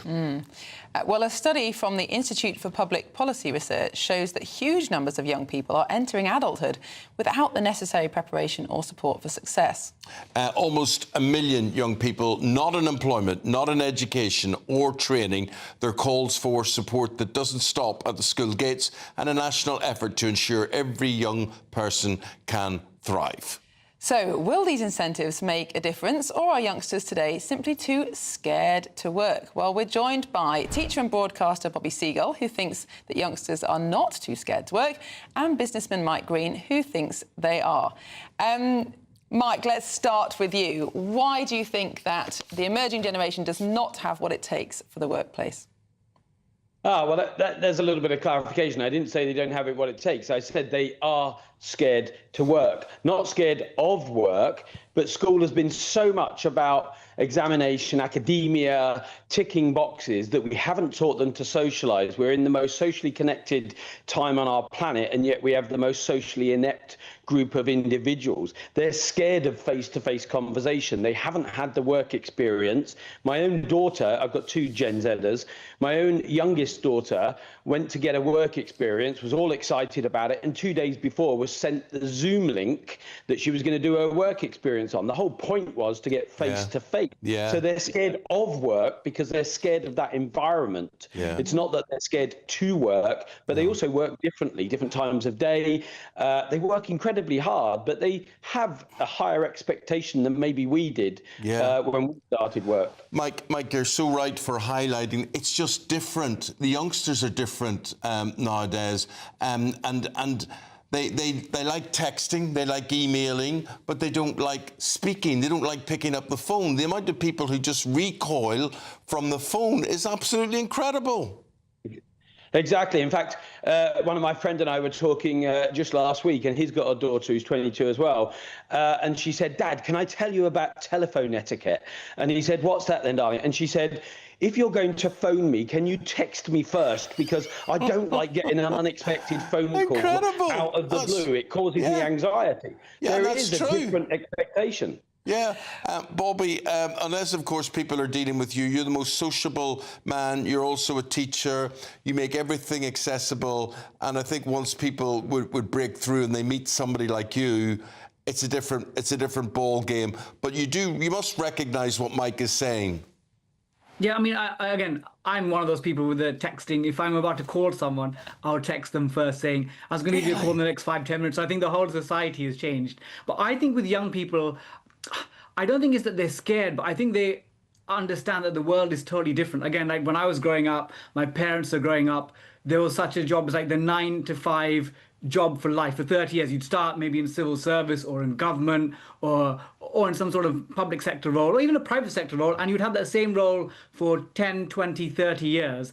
But technology has changed that completely to the point where children are now having opportunities that we couldn't have dreamed of. Again, there's like freelance opportunities, online opportunities, a lot of creative roles. And again, I sort of acknowledge what Mike was saying in terms of because of technology, they're not as social skills, but I still say they have a lot to say. Again, young people, the way they communicate is totally different. They will express their opinions, whether it's on Instagram, TikTok, and YouTube. I can tell you that they'll make their opinions very much expressed on the socials, but face-to-face, it's definitely changed, and I think the world of work has changed for them. Now, Mike, do you think, instead of saying that young people are too scared to work, it's more like employers are too scared to employ them and schools are too scared to send them? And when I was an MP, I was on the Education Select Committee. We did an inquiry into work experience at school and found that loads of schools were just not offering it because they were too frightened of sending the children out into businesses. I'm sure sure, Miriam, that it's happened in every generation before. We think, oh, the young uns, they haven't lived, they don't know what it's all about. The fact is, they're different. I mean, we grew up, I'm 60 now, in an environment where we were almost glad of a work. We were almost submissive in that work environment. That, oh, they're the boss, I'm the employee. Kids today have a higher expectation. They want to know, if I come and work for you, is there any flexible approach to this? Can I work from home? Why do I need to be in an office? What are the progressions? What's expected of me? They are more expectant, but not unreasonably, of what the work environment is going to be and what's expected, and some flexibility therein. Mike, got to cut across you. We're out of time, Mike, but really fascinating hearing from you. And Bobby, always a pleasure. Thank you very much indeed. We've got to leave it there. And Mike is involved in news agents and was part of what he does.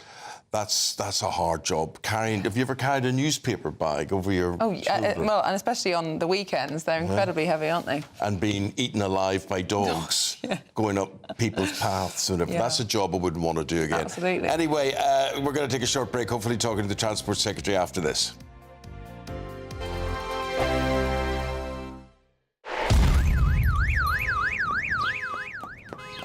Crash Law 24 sponsors GB News Traffic and Travel Report. Good morning. This is the latest AI travel news from gbnews.com. Current conditions on the M5 northbound in Gloucestershire between Junction 11 and Junction 10 involve planned maintenance operations, with one of the 3 lanes closed for essential repairs. Motorists should anticipate normal traffic conditions to resume by 8:45 this morning.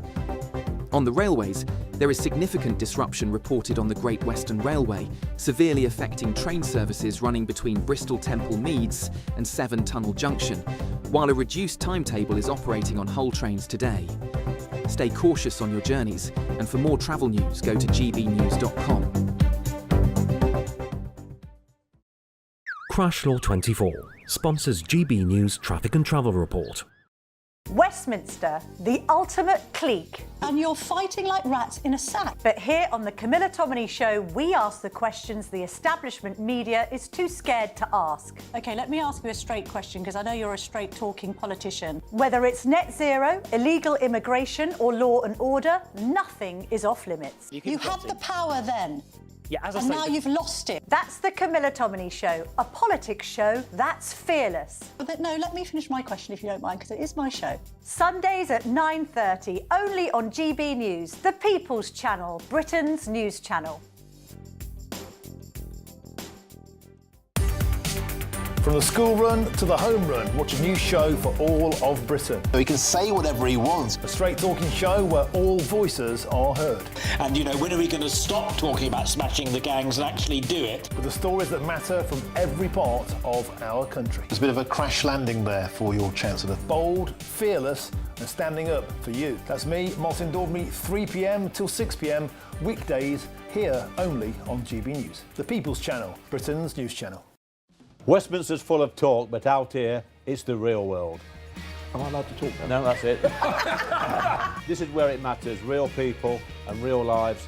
That's what politics is all about. The fact is Trump made a good start, no. Straight answers, no spin, and just a couple of pints. How many fingers have I got up? About 10. So join me for Lee Anderson's Real World every Friday at 7 p.m, only on GB News. The People's Channel, Britain's news channel. This is Britain's Newsroom, where your voice matters. It's just astonishing. With expert analysis and honest opinion, we don't just keep you informed. We bring you unique perspectives you won't see anywhere else. Can't argue with any of that. When the news happens, it happens here. On Britain's Newsroom, weekdays from 9:30 a.m. Only on GB News.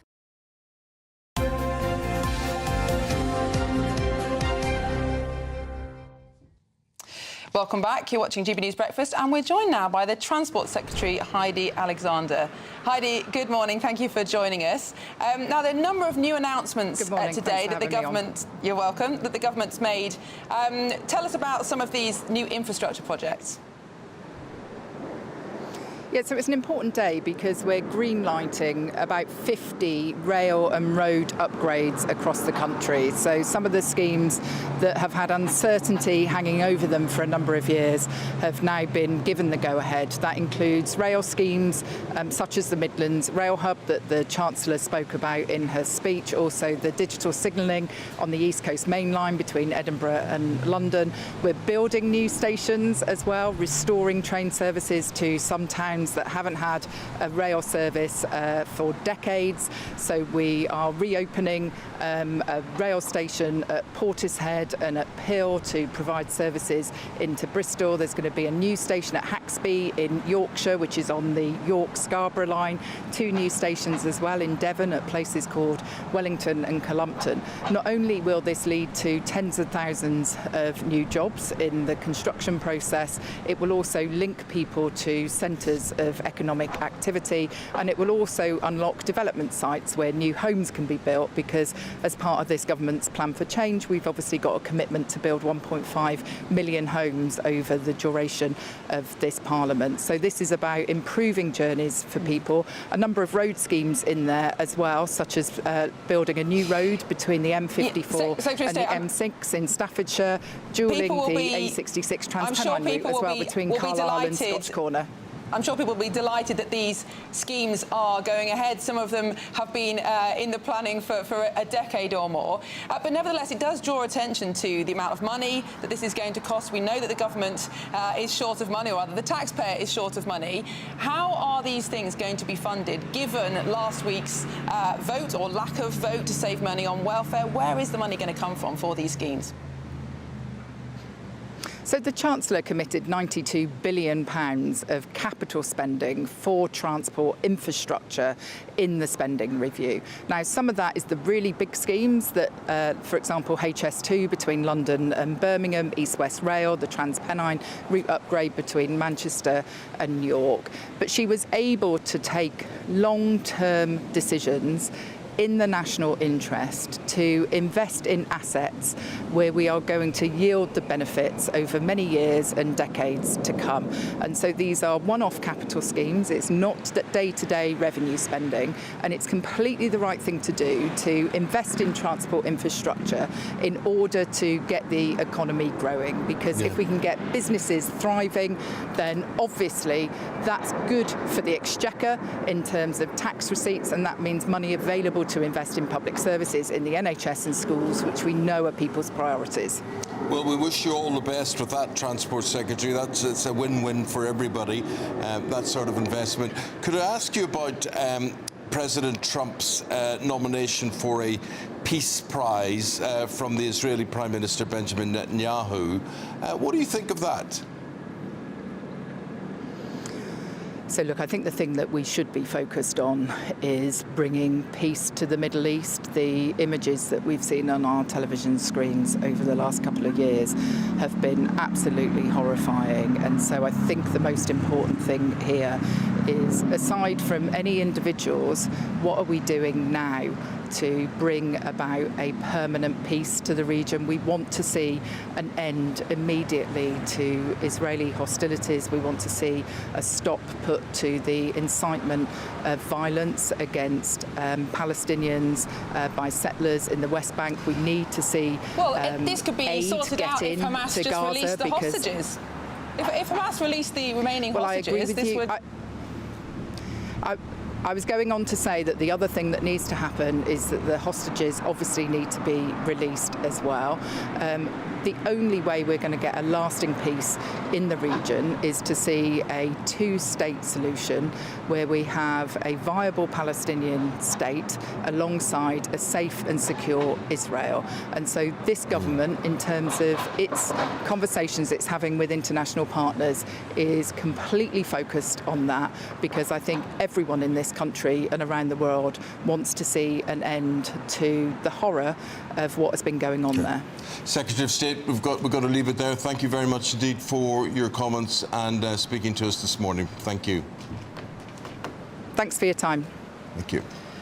Well, still to come, we'll be going through the papers with Anna Firth and David Wooding. But if you're in search of some holiday sun, here's the forecast for some of our top European destinations. Can't wait to get in that sea. Lovely and warm. Just like the feeling of having great travel insurance. All Clear Travel Insurance sponsors GB News Travel Destinations Forecast. Things have turned a little cooler across Italy, and a brisk northerly breeze will keep that going in Rome. Some heavy rain recently in Croatia, that's clearing away. Small chance of a shower in Madeira, but the Canaries fine, dry and sunny, as is Portugal and most of southern Spain. So there is the chance of 1 or 2 showers near Barcelona. It's fine and sunny across Greece and Turkey. Plenty of sunshine on offer here. Turning dry now in Croatia, as I said. A chance of 1 or 2 showers later this week, though, in Rome. Goodbye. All Clear Travel Insurance sponsors GB News Travel Destinations Forecast. At GB News, we love to hear from you, our loyal community. So drop us a line at gbnews.com/yoursay. There you can talk to each other and also to the presenters live on air. gbnews.com/yoursay, because GB News is your channel, Britain's news channel. Good afternoon, Britain. Weekdays from midday. Welcome to the Bakerloo line, where over the last year, 2 years, every single carriage seems to have been just absolutely covered in graffiti. So we're out this morning to try and do what the Mayor, Sadiq Khan, seemingly can't. Let's clean up the tube. Look, these doors used to be covered in graffiti, but no more. See, it's not impossible. Not impossible it is, because there is so much that can actually be done. And just a few friends of mine, actually a guy called Joe Reeve, who organised this all, he's from the campaign group Looking for Growth. And he got in touch and said, do I want to come? And I was like, absolutely, I bloomin' do. Because I think we can show some pictures of some of our work, which was just on Sunday morning. And it was actually remarkably simple. What we did was we sprayed the graffiti with sort of anti-graffiti spray, eco-friendly anti-graffiti spray, actually, as it is. I didn't know it was a thing. A bit of scrubbing, and look, it just comes off. I mean, this stuff is not rocket science. A total lack of imagination, a total unwillingness to do anything about the sort of social decay that we're seeing in our cities in the country at the moment. A laziness, a profound laziness and a lack of political will at the heart of the governance of London that means that people are just like, oh, the washing machine's broken, we'll just live with this social decay. Well, no, you don't have to live with the social decay. You can come up with new ways to do things. You can give some people some sponges, some water and some graffiti spray and get that stuff off. It's not impossible. Pull your socks up, Sadiq. Do something about it. GB News, the People's Channel. Join me, Nana Akweer, for an informative, interactive news programme with a difference. It's fun. No, he didn't say that, Dave. I'm so surprised. I think there's an element of truth to that. Join me from 3 p.m. every weekend, only on GB News, Britain's news channel. In the GB Newsroom, we bring you the news as it happens. With our team of dedicated journalists across the UK. We're ready to keep you up to date with what's happening every half an hour, every single day. Bulletins here on GB News. The People's Channel. Britain's news channel.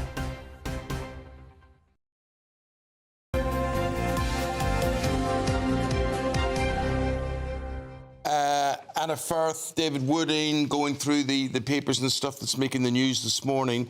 And David, we talked about this yesterday in the programme, but you have actually been to one of these bull runs in Spain, and there's a big one happening today. Well, what is it like as an experience? Yes, well, this I must hasten to add to your viewers that I didn't go there as a participant. I went there as a reporter back in the 1990s when I was an on-the-road hack. And this picture just brought it flooding back to me. What a terrifying thing it is. I mean, I was sent out there to write about the cruelty to these animals and to expose it in a way. And in order to do so, the photographer I was working with and myself had to get right close up on the ground.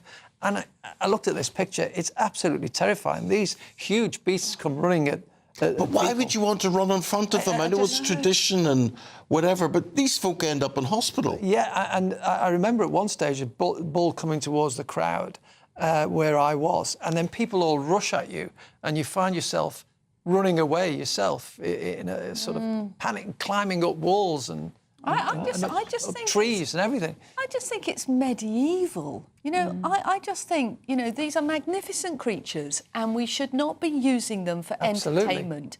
And I think it's cruel, and I've actually got no sympathy. When the bulls actually do get hold of somebody who's run in front of them, I'm sorry, it's their own fault, isn't it? Yeah, what happens to the bulls at the end of this? I bet. Well, they'll go into the bull rings for and then they're all bullfighting, then they're, and I've been to I actually did go to a bullfight in Spain once, because I didn't like them, but I thought, let me go and see what with my horrible. I did the same as you. I simply went because I wanted to witness what went on. And it was horrific to actually see a sword or an arrow going into the back of the bull. And to see the barbs that they put in them to aggravate them and to make them bleed, to make them you know, run faster and be. It was horrible. I mean, it's their country, but I'd like it to stop. It's surprised it's never been stopped, because the part of the EU which has all sorts of rules, restrictions, local culture. Well, that's the problem, isn't it? And once you start criticising one aspect of other people's culture and tradition, where do you stop? It's their country, as you said, and we don't like it, but we're not Spanish. Well, I'd go far, and I'd like to stop all the killing of big wildlife in Africa and trophy hunting, which we did try to stop last Parliament. Let's talk about this awful situation in Southport last year, and a probe is starting into the atrocity.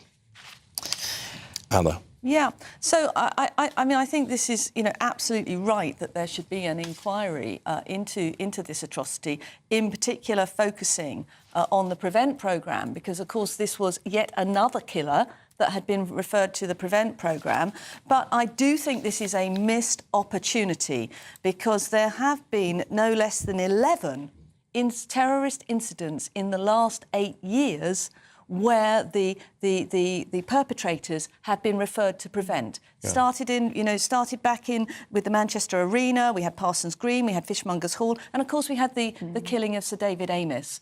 And I actually went to see Sir Keir Starmer and Yvette Cooper with the family, and we argued for a wider inquiry, because what is if you're going to look at PREVENT, which it needs to be looked at, it's wasting millions of pounds of taxpayers' money, and you want to stop this happening, why don't you look at all 11 incidents at once? Just looking at one incident doesn't give you the complete picture.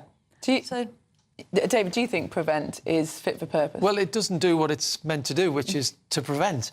And one of the things that struck me is that they talk a lot about right-wing extremists, as if they're the big threat here. Well, of course, all extremism is a bad thing, but we know where the main threat comes from. It's fundamental Islamic extremism. But do you think that's part of the problem, that people, teachers, social workers are referring so many people to PREVENT, and some of the criteria are quite bizarre, really, the kind of websites that apparently, if you look at, that makes you an extremist, which most people disagree with. But do you think that PREVENT is so flooded with referrals that it actually makes it more difficult for them to spot the genuine threats? Well, that could be it. They could be overloaded. There might not be, until we need an inquiry into PREVENT, actually. That's what we need, to find out why it is failing. Is it overworked? Is it like the prisons? Is there too much input and they can't deal with it? Do they need more resources? But in the case of Sir David Amess, the killer was on the PREVENT programme, apparently, for 2 years, and that actually amounted to one interview at a McDonald's where they bought him a coffee, asked him if he was a terrorist. Surprise, surprise, he said no. Yeah. And that was it. I mean, that is pathetic. The other aspect of this terrible incident was, of course, the communications afterwards and the lack of information about the nationality of the attacker. Do you think lessons need to be learned from that situation as well, David? I think police have, in fact, learned some lessons already, because the way they've responded to some other incidents... The Liverpool the Liverpool parade. The big thing that they're not doing is circling back, because the schools are referring, although it's actually horrendous how many children are being referred, but they go on the programme and of course on the programme they've watched TikTok, they say, no, I'm not a terrorist. They never circle back to the original complainant to say, has anything changed? It does really cut to the heart of what does it mean to live in a free society, though, because of course we want our intelligence services to do everything possible to prevent terrorist attacks. But until someone's committed a crime, we have limited powers under our law, perhaps for good reason, to detain people who are not yet criminals. Yes, but look at the case of Axel Rudakabana. In this instance, he had gone into school with a knife. Yeah. And yet, you know, he was known to the police. He'd been in front of the youth courts, and I think there was sufficient evidence there to have given him a stronger sentence earlier. And who knows? You know, it might. We can't ever say, but these questions need to be answered. Shall we move on to a different story? We've been speaking quite a lot about the French state visit.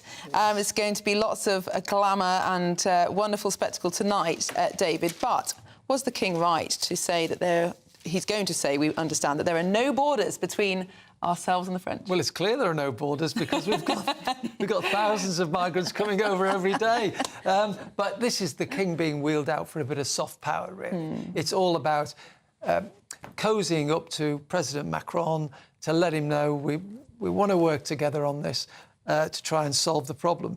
But he's been very careful.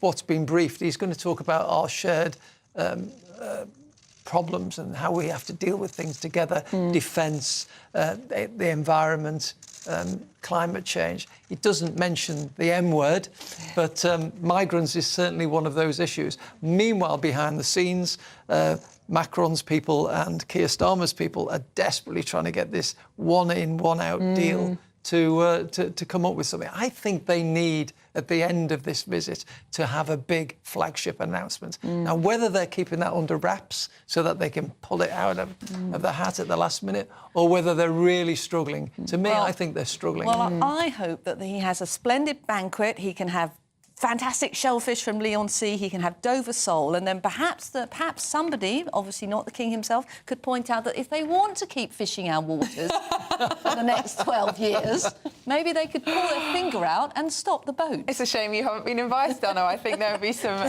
very good suggestions. Of course, the EU may still scupper the deal. The French are not allowed to go it alone on this one. Well, the weather's very good, or going to be very good for the next few days, which will affect the amount of people who cross. You know, some more tempted to do it. That's the way it goes. Embarrassing. I'm sure they all tune in from Calais to listen to the GB weather forecast.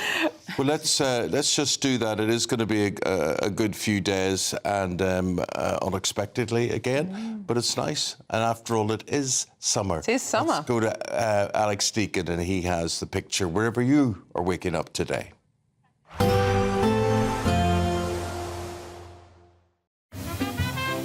Heavy showers first thing will be followed by a warm, cosy day.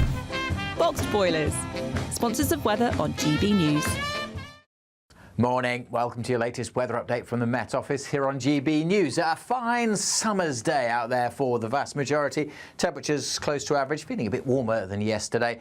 It's going to get hotter as the week progresses. We've seen a few lively showers through the night. Still one or two showers getting into parts of East Anglia. And it is clouding over now for Northern Ireland. Outbreaks of drizzly rain are possible in the west of Northern Ireland and the far west of Scotland by this afternoon. But most areas dry, fine. Plenty of July sunshine, lifting the temperatures to around about the average, high teens, low 20s. Feeling warmer in the southeast, 25 likely here. And certainly a bit warmer than yesterday because the breeze isn't as strong. As we go through the afternoon, as I said, this cloud will thicken up in western Scotland. Bit of drizzly rain coming into the Highlands and the Western Isles, much of the east coast and through the central belt and the south of Scotland, staying fine with some sunshine. Clouding over across Northern Ireland, some drizzly rain here and there, especially along the north coast. Most of England and Wales staying fine. A few showers this morning across East Anglia. They're long gone by this afternoon. Still a little bit of a breeze, be quite noticeable on the North Norfolk coast there, but even that should be easing. Light winds then for many overnight and fairly clear skies. A bit more cloud just pushing south over northern England into North Wales. maybe providing the odd shower here and there. And it stays a bit damp across the Highlands and the west coast of Scotland, but most areas dry. Temperatures in towns and cities holding up about 12 to 14 degrees. Wednesday's a warmer day. A bit more cloud for the likes of northern England and Wales, certainly to begin with, and we'll see this cloudier zone spreading down to the Midlands. It might produce 1 or 2 showers here and there, but again, most places dry. The main exception will be western Scotland, where we'll keep thicker cloud, rain and drizzle, misty, murky conditions over the hills and a bit of a breeze. But elsewhere, the wind's light, many places seeing some sunshine. Temperatures a little higher tomorrow. It's going to get hotter still through the rest of this week. Bye for now. There will be a light breeze in the morning, leading to a warm front. Boxed heat pumps, sponsors of weather on GB News.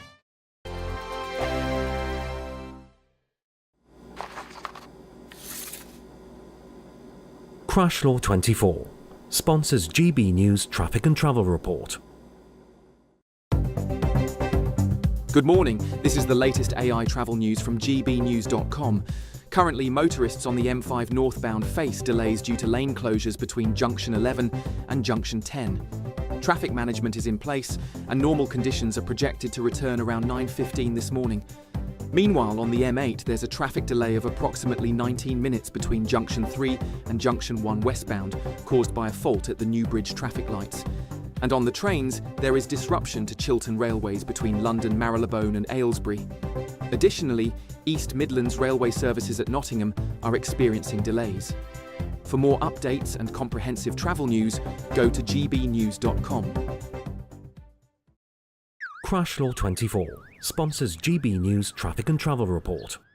Imagine having an extra £1,000 to spend each week for an entire year. £54,321 in tax-free cash could be yours. Cash to spend however you like. £54,321 in cash could be landing in your bank account this year. For another chance to win £54,321 cash, text cash to 63225. One entry costs £2.50 plus one standard network rate message. Or text bonus to 63225. 5 entries cost £5 plus one standard network rate message. Go to gbnews.com/win. Entries start at £2.50. Call 0903 686 3232. Calls cost £2.50 plus your network access charge. Or post your name and number to GB14 PO Box 8690 Derby DE1 9TT. UK only. Entrance must be 18 or over. Lines close at 4 p.m. on the 1st of August. Please check the closing time if listening or watching on demand. This is Britain's newsroom, where your voice matters. It's just astonishing. With expert analysis and honest opinion, we don't just keep you informed. We bring you unique perspectives you won't see anywhere else. Can't argue with any of that. When the news happens, it happens here. On Britain's newsroom, weekdays from 9:30 a.m. Only on GB News. In the GB Newsroom, we bring you the news as it happens. With our team of dedicated journalists across the UK, we're ready to keep you up to date with what's happening every half an hour, every single day. Bulletins here on GB News, the People's Channel, Britain's news channel. At GB News, we love to hear from you, our loyal community. So drop us a line at gbnews.com/yoursay. There you can talk to each other and also to the presenters live on air. gbnews.com/yoursay, because GB News is your channel, Britain's news channel.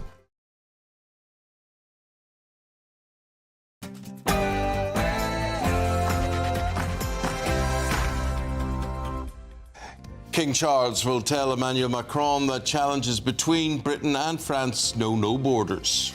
Yes, speaking at the state banquet at Windsor Castle, the King will emphasise the vital partnership between our two nations, facing what he calls complex threats from multiple directions. Now, this comes as Keir Starmer's fight to secure a migrant returns deal aimed at finally stopping the small boats crisis.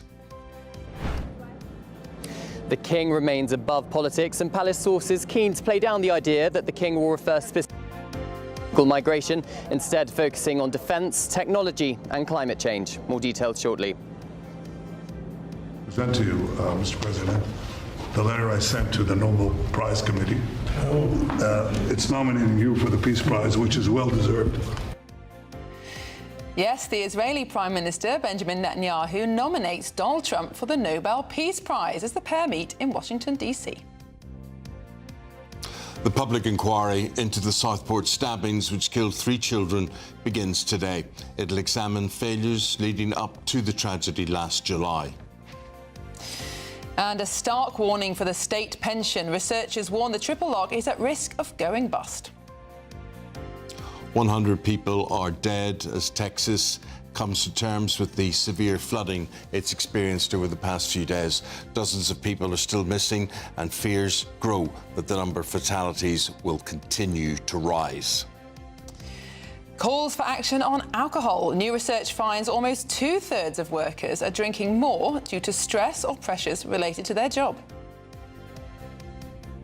It's all eyes on SW19 this afternoon as GB's Cam Norrie faces a quarter-final against Wimbledon champion Carlos Alcaraz on centre court. There's a tweak to the tournament's AI line call system, and could there be a comeback to the ring for boxing legend Ricky Hatton? He's 46. We've seen a few heavy showers overnight, but they're now on their way out, and for most it's going to be a lovely summer's day. Plenty of sunshine and temperatures around about average. It is going to get hotter though through the rest of this week. Join me later for a full forecast. Hello, good morning and welcome to our programme on this Tuesday morning. I'm Eamonn Holmes. I'm Miriam Cates and you're watching GB News Breakfast.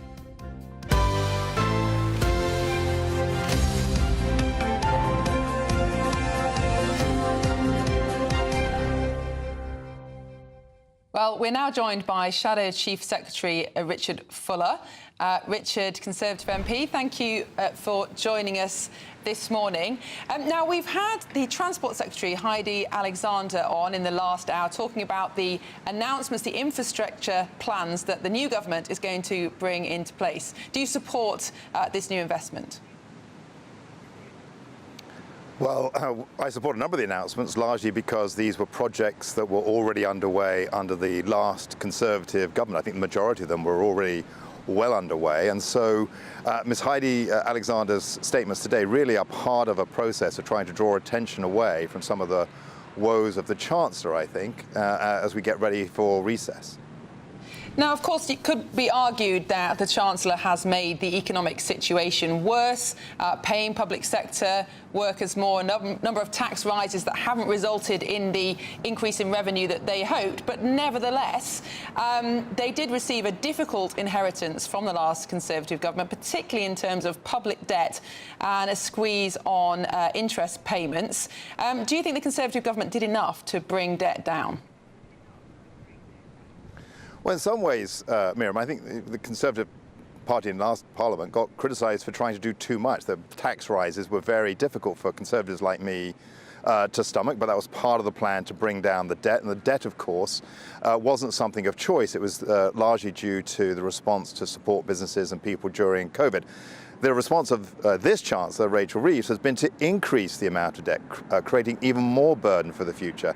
And of course, last summer, we went into a period of uncertainty. The Chancellor was talking down the British economy and then suddenly slammed pensioners by taking away the winter fuel allowance. And now we're going into this summer with a huge amount of uncertainty for businesses and for individuals, because everyone knows the Chancellor is going to come back in October and raise people's taxes. We just don't know who's going to be hit hardest.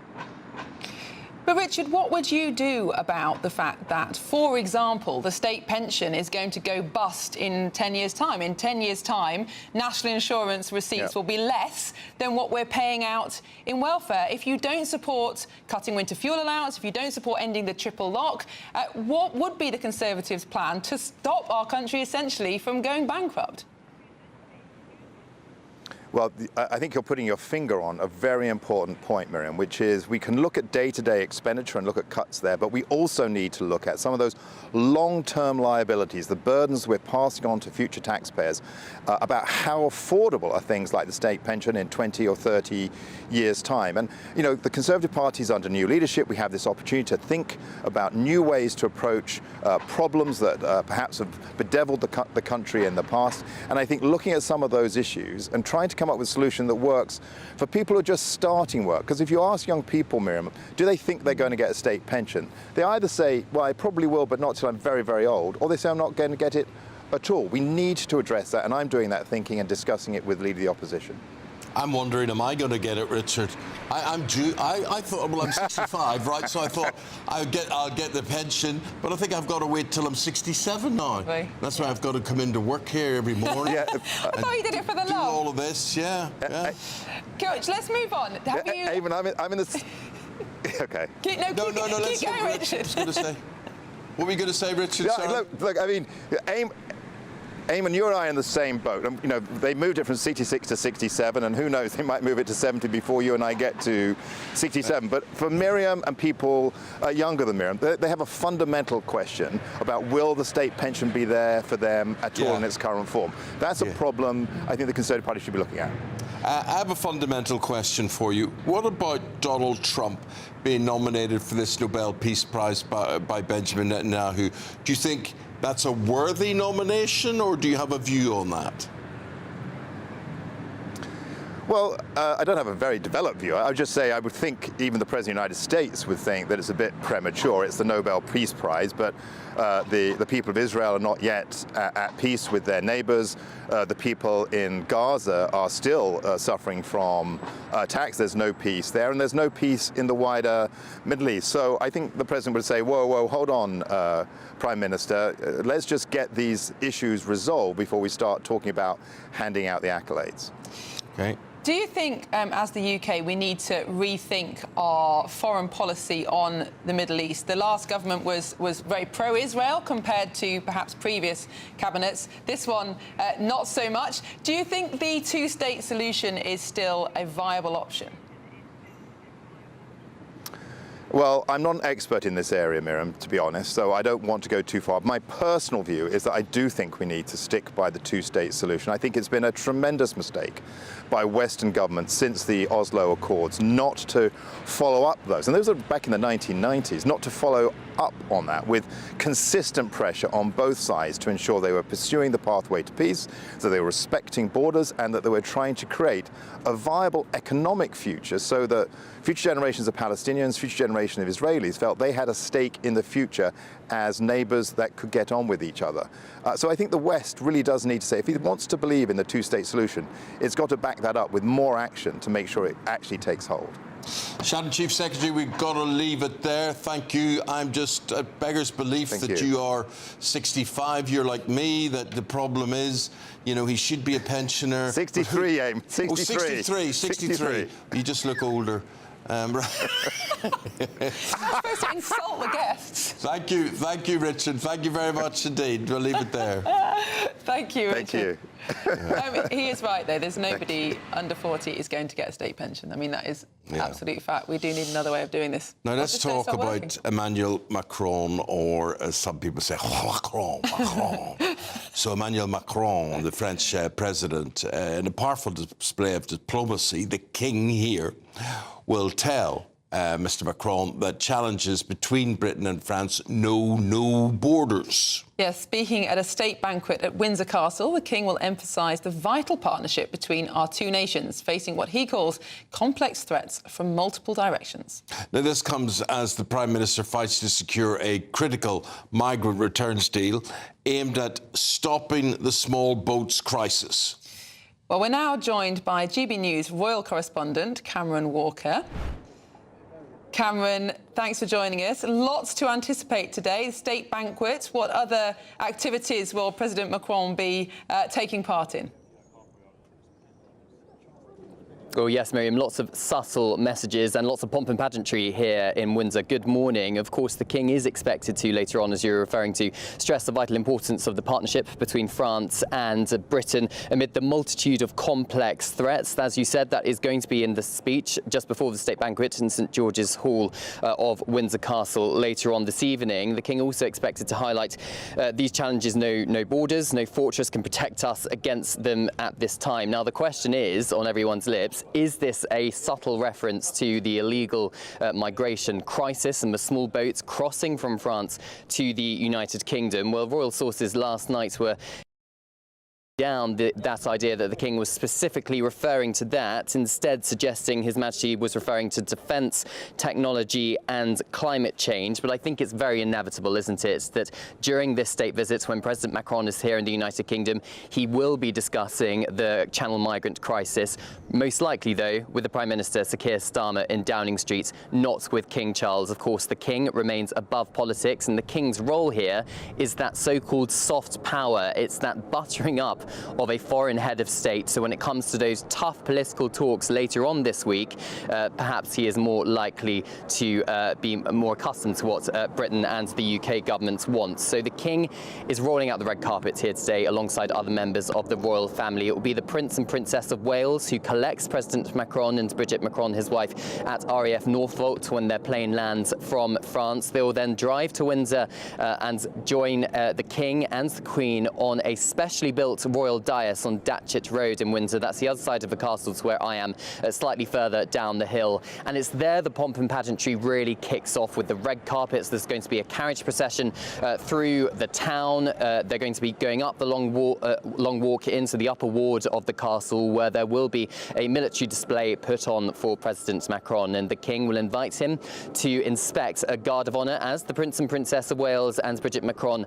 watch on as well. That guard of honour, of course, is part of that soft power. The King is head of the UK Armed Forces, and again highlighting perhaps the defence ties between Britain and indeed France. There's also going to be a private lunch followed by a viewing of French artefacts from the royal collection inside the castle. This is the first state visit taking place in Windsor since 2014. That was when the Irish president came and was hosted by Queen Elizabeth II. The reason being it's being hosted in Windsor and not at Buckingham Palace is because Buckingham Palace is still in the middle of that resurfacing programme and of course is unavailable. And the big question is the Princess of Wales, of course, going to be at the state banquet? Kensington Palace remaining tight-lipped on that one. And is this also going to be a bit of a, let's say, dress rehearsal or indeed a template for President Trump's state visit in September? We'll wait and see. OK, Cameron, I think they'll be lucky if the weather's the same. They'll come September, but very nice. You enjoy the sunshine. Thank you. That brings us neatly to the poll of the day. And we are asking, can the royal effect, which Cameron was talking about there, help convince the French to do more, to cooperate, to stop the boats? OK, so do we butter them up with a state visit and they will do what we ask after that? I somehow don't think so, but anyway. I think they'll enjoy the amazing meal and then decide that they're not going to do a deal. Yeah. Well, we'll be bringing you the live results for that poll throughout the day, so make sure to stay tuned. And the final result will be announced later on in Martin Daubney's show. For all our latest polls, news and how to vote, you go to gbnews.com/poll. Right, and let's go. And you saw how lovely it was in Windsor, where Cameron was reporting from. And I think it's going to be like that over most of the country. Alex Deakin will tell you.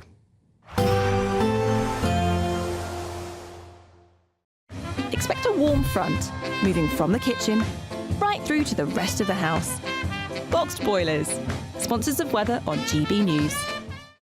Morning. Welcome to your latest weather update from the Met Office here on GB News. A fine summer's day out there for the vast majority. Temperatures close to average, feeling a bit warmer than yesterday.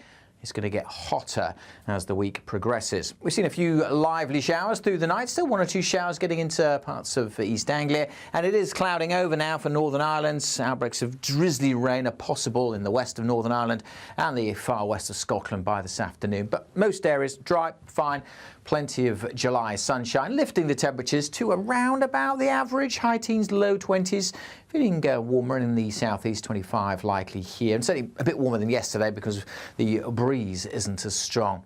As we go through the afternoon, as I said, this cloud will thicken up in western Scotland, bit of drizzly rain coming into the Highlands and the Western Isles, much of the east coast and through the central belt and the south of Scotland, staying fine with some sunshine. Clouding over across Northern Ireland, some drizzly rain here and there, especially along the north coast.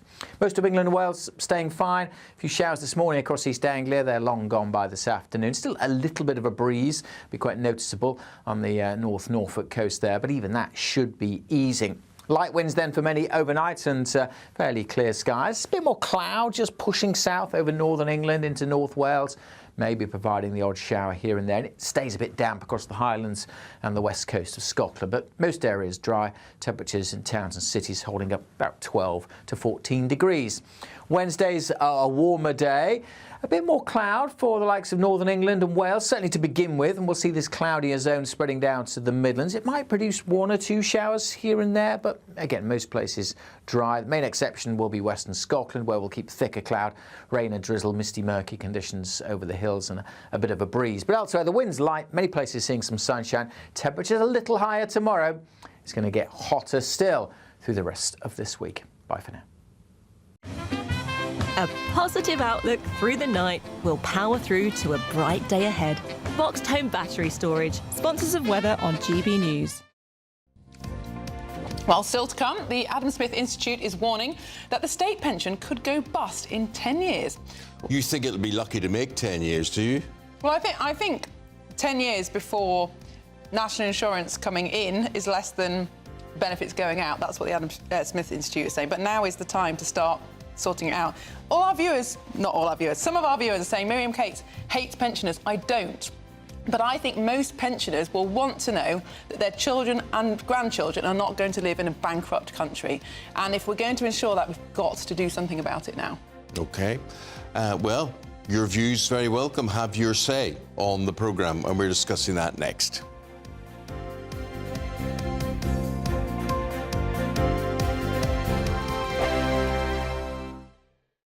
Hi, I'm Michelle Dewberry, and my show is your opportunity to cut through all the noise and dive in headfirst to some robust debates. Ideas clash. Situation, isn't it? No, because the failure is you're deliberately avoiding my point. Nothing's held back. And if you think this is the end of it, wait for more. And we do not shy away from the difficult stuff. Sometimes I want to shake people and say, if only you understood. So join me on Jubes & Co. weeknights at 6 p.m, only on GB News, Britain's news channel. Britain's newsroom, weekday mornings from 9:30. Is J.K. Rowling an extremist, radicalised TERF? It's extraordinarily patronising to suggest that a woman who's created whole new magical worlds from her own imagination has to be radicalised by other people in order to form her own views. And that in itself I find extremely patronising. And, you know, a man may think that women don't have our own rich inner life and form our own political views, but we do, as Nana's just demonstrated. But secondly, there's nothing radical about believing that men and women are material realities, and sometimes in law, in policy, in life, that matters. That's her position. It's a very common, in fact, it's a majority position. James, what is a woman? But that's Nana. Well, no, I'm just wondering. Well, it's just a simple question because no. I'm just asking, what is a woman then? Because do you believe that a man can become a woman and a woman can become a man? Yes, because man and woman is gendered. So what is a woman? So what is a woman? There is male and there is female, which is sex. This is a problem that I think a lot of you have. I'm a feminist. I believe in women's rights. I believe in women's safety. But the problem here is we are focusing on an absolute minority of people who have no, you know, when you look at it in the round, who have no threat to women. You know, statistically, you don't know that. You listen. The threat to women. Sorry, not in the way that men are. This is the whole problem. Is that you saying man dressing up as a woman? Yes. That's despicable, Nana. Well, it's the truth. That is not the reality. What else? Nana, do you have any trans friends? I have plenty of them. Do you mix with trans people? I have mixed with trans people. I mix with all people. GB News, the People's Channel. Good Afternoon Britain isn't just about us. The wonderful thing about this programme is it's about everyone watching. It's an interactive programme. Well, there absolutely is something to see here, and we're going to be talking about it more. Whether it's breaking royal news, please bring us up to date, or indeed a particularly punchy speech in the House of Commons. Very, very curious. We bring it to you live, and then we bring you live reaction as well. That's Good Afternoon Britain, weekdays from midday. Only on GB News, the People's Channel, Britain's news channel.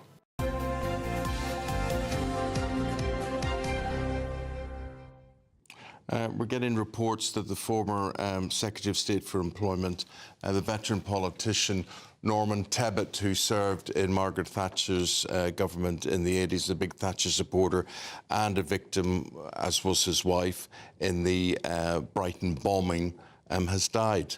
So we're just getting that news to you. He was 94 years of age, and we'll bring you more on that as we get it today. But sad news there. Norman Tebbit has died. At the time, 8:20. £313 billion a year is currently spent on disability payments, universal credits and winter fuel payments. Well, that's all before you consider the state pension, which currently costs over £150 billion, £150 billion per year.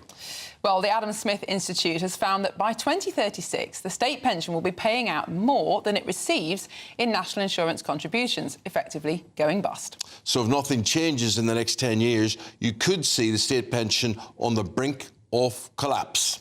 Well, we're joined now by the Director of Public Affairs at the Adam Smith Institute and a contributor to The Spectator, Maxwell Marlowe. Maxwell, thank you so much for joining us this morning. Now, can you talk us through the calculations that you've made that arrive at this date of 2036 for when the state pension will essentially become unsustainable?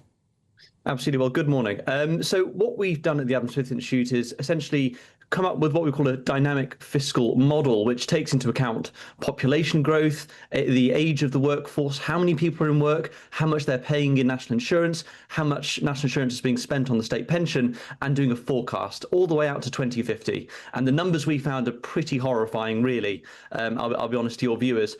So by 2036, as you've rightly said, Miriam, more is paid out through the state pension in national insurance than is received into the system. Now, I don't want to alert you too much at that figure. Luckily, there is something called the National Insurance Investment Account Fund, which sits behind the state pension, which is currently worth about £86 billion. However, we also did the numbers on that too. And by 2040, that fund starts to get drawn down. And we think by about 2056, that fund will be empty. So for people my age, and maybe yours as well, Miriam, there won't be much left for us when we retire. So we're driving towards a brick wall, really, here, and we could hit it in 10 years' time.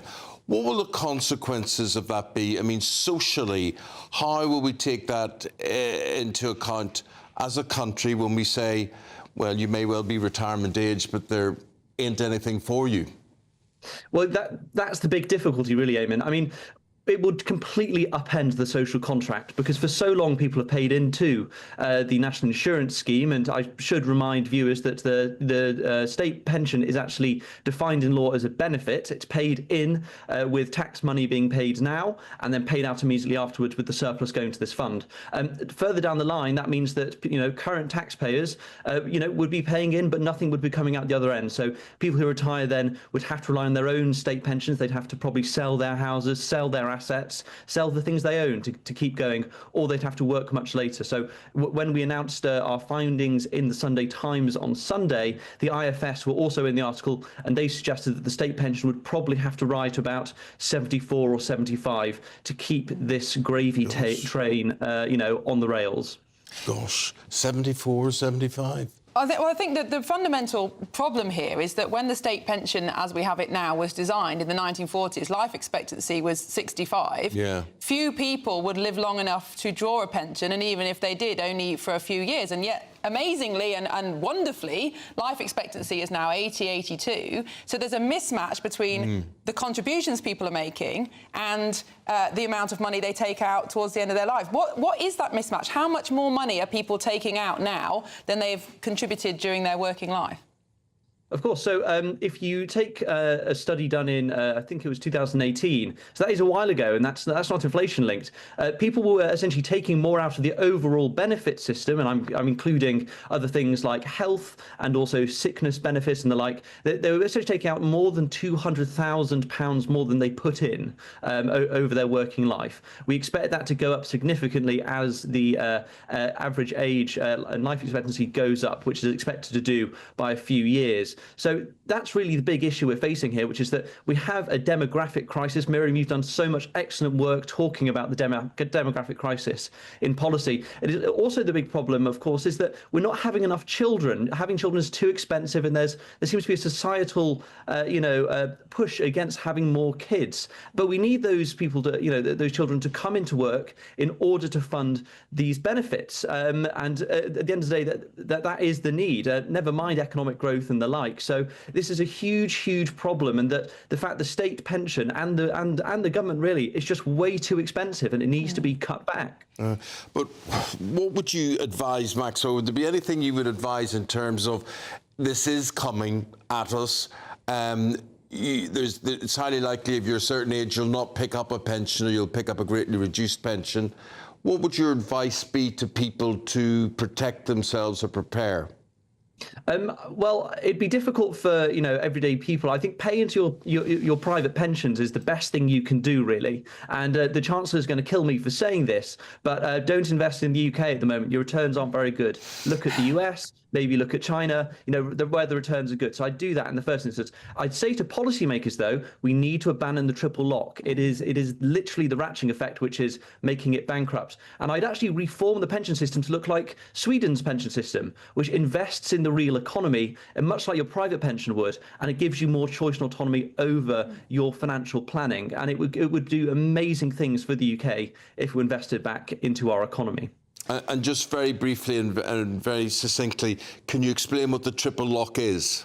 Sure. So it means that your state pension goes up either by CPI inflation, by average wage growth, or by 2.5%. It's been going up by inflation over the last few years, but that can change depending on a whole number of things. It is the thing that's bankrupting us. Maxwell, appreciate all you had to say, however depressing, but thank you very much indeed. The problem is this is just complete political suicide for any party that wants to touch this. To say, actually, we can't afford the state pension, or we're going to have to remove the triple lock. That's a whole load of people who are just never going to vote for that party again. Unless we have a cross-party solution to this, it's very, very difficult to solve. And you're so right about people's age and the age they're at and when they die. I can remember, being a child in the 60s and uncles. It was men just dying in their 40s, and it just didn't happen. Sudden heart attacks and things like that. It is an absolutely amazing thing that we have this life expectancy. But in order to sustain those long lives and the pensions and the health, we've got to have enough children, enough people in the workplace to pay taxes, and we're becoming dangerously short. And economic crisis is coming down the line. Let us know your views. Meanwhile, if you're heading out on the roads, this is what's happening.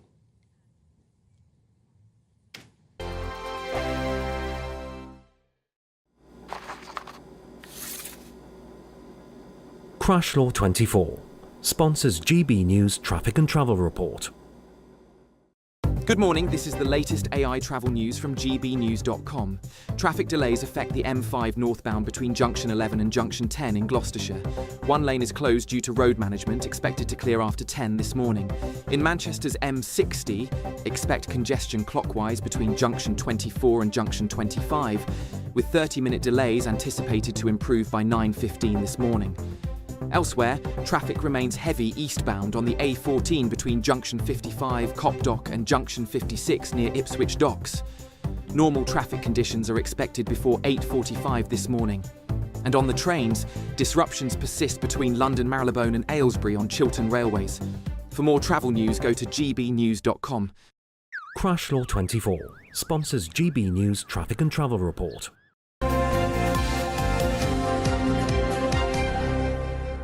Just letting you know about the death of Sir Norman Tebbit, 94 years of age. He has died this morning, and we'll be bringing you more details on that. Former RAF pilot, one of the great orators. We talk about politicians and not knowing what they stood for. He was the man, get on your bike, look for a job. That's what he was about. Got the sport right after this. Hi, I'm Michelle Dewberry, and my show is your opportunity to cut through all the noise and dive in headfirst to some robust debates. Ideas clash. Situation, No, isn't it? no, Because the failure is... You're the failure is... deliberately avoiding my point. Nothing's held back. And if you think this is the end of it, wait for more. And we do not shy away from the difficult stuff. Sometimes I want to shake people and say, if only you understood. So join me on Jubes and Co weeknights at 6 p.m, only on GB News, Britain's news channel. From the school run to the home run, watch a new show for all of Britain. He can say whatever he wants. A straight talking show where all voices are heard. And, you know, when are we going to stop talking about smashing the gangs and actually do it? With the stories that matter from every part of our country. There's a bit of a crash landing there for your Chancellor. Bold, fearless and standing up for you. That's me, Martin Daubney, 3 p.m. till 6 p.m, weekdays, here only on GB News. The People's Channel, Britain's news channel. Westminster's full of talk, but out here, it's the real world. Am I allowed to talk No, now? that's it. This is where it matters, real people and real lives. That's what politics is all about. The fact has Trump made a good start? No. Straight answers, no spin, and just a couple of pints. How many fingers have I got up? About 10. So join me for Lee Anderson's Real World every Friday at 7 p.m, only on GB News. The People's Channel, Britain's news channel. You want to know what's really going on in the corridors of power? Labour don't know what to do with you half the time, and that makes you quite lethal in the chamber. Get behind the headlines with Chopper's Political Podcast. Join me, Christopher Hope, as I sit down with the great and the good of British politics. We'll see where this ruling takes us. These are the stories shaping our nation. Chopper's Political Podcast, available now on all platforms. Listen in and stay ahead. At GB News, we love to hear from you, our loyal community. So drop us a line at gbnews.com/yoursay. There you can talk to each other and also to the presenters live on air. gbnews.com/yoursay, because GB News is your channel, Britain's news channel. Join me, Nana Akweer, for an informative, interactive news programme with a difference. It's fun. No, he didn't say that, Dave. I'm so surprised. I think there's an element of truth to that. Join me from 3 p.m. every weekend, only on GB News, Britain's news channel. In the GB newsroom, we bring you the news as it happens. With our team of dedicated journalists across the UK, we're ready to keep you up to date with what's happening every half an hour, every single day. Bulletins here on GB News, the People's Channel, Britain's news channel.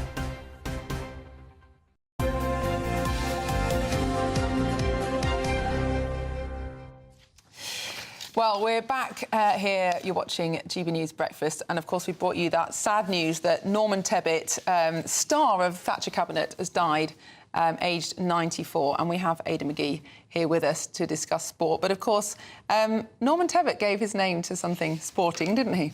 He did indeed. I think it was back in 1990 he introduced the Tebbit test, which meant that any new arrival in the country, any immigrant, would have to answer some questions about British life, British culture. Among them was what they knew about cricket. Now, given that a lot of our immigrants at the time are from India, I don't think it was the wisest question, because they seem to know everything about cricket. But yeah, look, MP for Ponders End for many years, as we know, a key connector in the Thatcher government as well. We remember every generation has one. Peter Mandelson did it with Labour, didn't he? Alistair Campbell, people like that. He was able to connect with that C2 voter core who managed to twist the balance or tip the balance for the Thatcher governments back in 79, 83 and 87.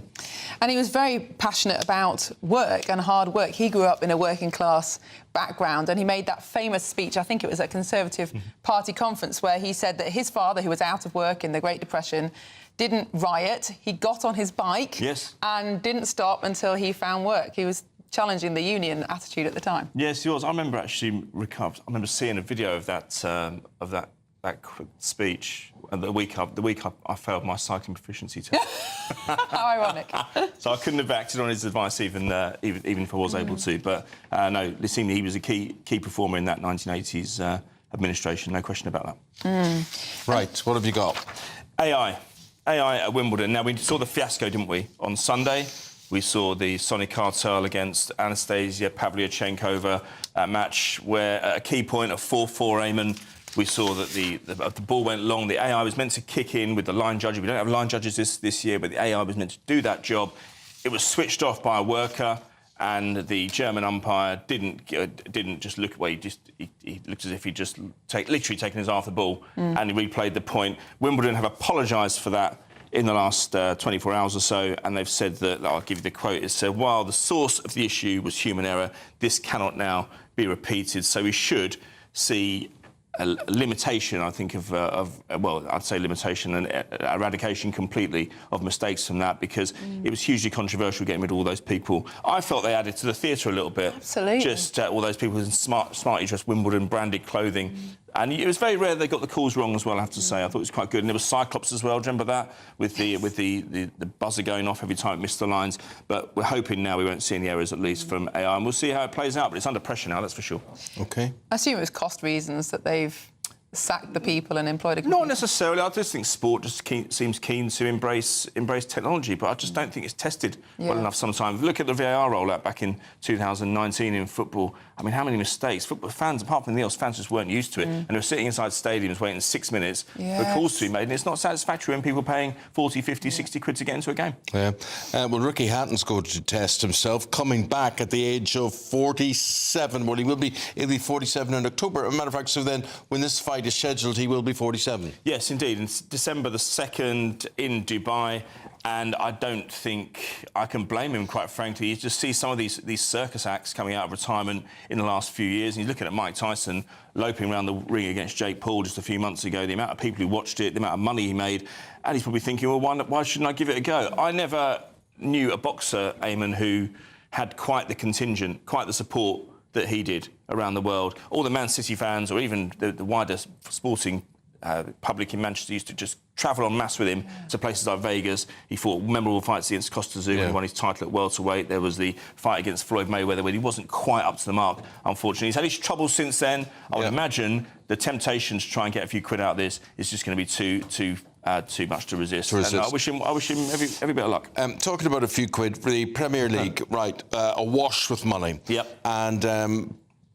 politicians have been getting involved here. MPs could be set to vote on a new proposal to make at least 10 Premier League games free to air on television. Absolutely. Well, this is part of the Football Governance Bill, which went through in 2022. It's still making its way through Parliament. As we predicted, it's taken a long time. But the Lib Dems have tabled an amendment to say that, or suggesting that 10 Premier League matches be made free to air. We're now, 33 years on since Sky took the rights in 1992. There are people in their early 30s now who've been in the workplace for 10, 15 years who've never seen Premier League football on a terrestrial TV channel. And I think, look at the numbers as well. The Sky have reported 10% year-on-year drop in audience figures. TNT even more, 17%. I can understand why the FA, the Premier League, who have declined to comment, by the way, will be looking to bring it to a wider audience. Cheers, Aidan. Thank you very much indeed. We'll hit the break and then we'll be going through the newspapers. Anna Firth and David Wooding with those. There they are.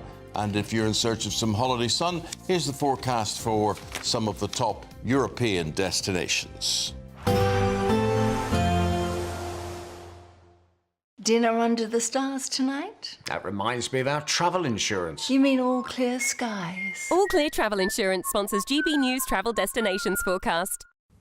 Things have turned a little cooler across Italy, and a brisk northerly breeze will keep that going in Rome. Some heavy rain recently in Croatia, that's clearing away. Small chance of a shower in Madeira, but the Canaries fine, dry and sunny, as is Portugal and most of southern Spain. So there is the chance of 1 or 2 showers near Barcelona. It's fine and sunny across Greece and Turkey. Plenty of sunshine on offer here. Turning dry now in Croatia, as I said. A chance of 1 or 2 showers later this week, though, in Rome. Goodbye. All Clear Travel Insurance sponsors GB News Travel Destinations forecast. Westminster, the ultimate clique. And you're fighting like rats in a sack. But here on the Camilla Tominey Show, we ask the questions the establishment media is too scared to ask. OK, let me ask you a straight question, because I know you're a straight-talking politician. Whether it's net zero, illegal immigration or law and order, nothing is off limits. You had the power then. Yeah, as I And say... now you've lost it. That's the Camilla Tominey Show, a politics show that's fearless. No, let me finish my question if you don't mind, because it is my show. Sundays at 9:30, only on GB News, the People's Channel, Britain's news channel. Patrick Christie's Tonight, weekdays from 9 p.m. Should we be paying more for the BBC, do you think? Yes, in the short term. It's for a cost of a cappuccino a week. You don't only get all the television channels, you get all the radio channels, local news, you get the websites, you get World Service, a significant amount of that. You've got a vast range of things. It's not just a television licence. And the BBC licence fee, in real terms, has gone down about 40% in 15 years. What I think we need is two things. One is an immediate increase, significant increase, so we stabilise the situation. Go on, how much, Roger? What's the fee? Hold on. Well, tell me how much. Then, secondly, hold on, we need to have a proper debate publicly about whether we want public service broadcasting, how we want to deliver it, and how we want to pay for it. The BBC has cut as much as it can. We should now have a public debate about what we want. OK. All right, the BBC's cut as much as it can. I mean, grief. I would love to try to see the BBC try to operate on the kind of budget... I thought you were chairman, objective chairman here. It was a head-to-head with this lady, and you were going to be an objective chairman. Yeah, well, you decided not to answer any of my questions. But anyway, June, I'll put this one to you. Well, what do you think about the money? Yes. June, what do you think about the money being paid for the BBC? Should we pay more? In 2020, you lost 80, let's have a look, 80,000. And then by 2023 to 24, that went up to 500,000 licence fees not being paid. That's because they don't want the product. A lot of the reason is the biased side of the news, which is why people watch GB News.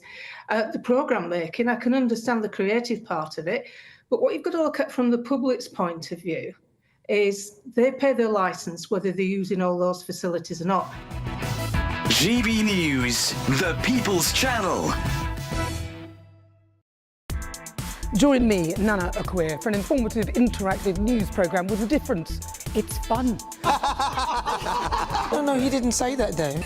I'm so surprised. I think there's an element of truth to that. Join me from 3 p.m. every weekend, only on GB News, Britain's news channel.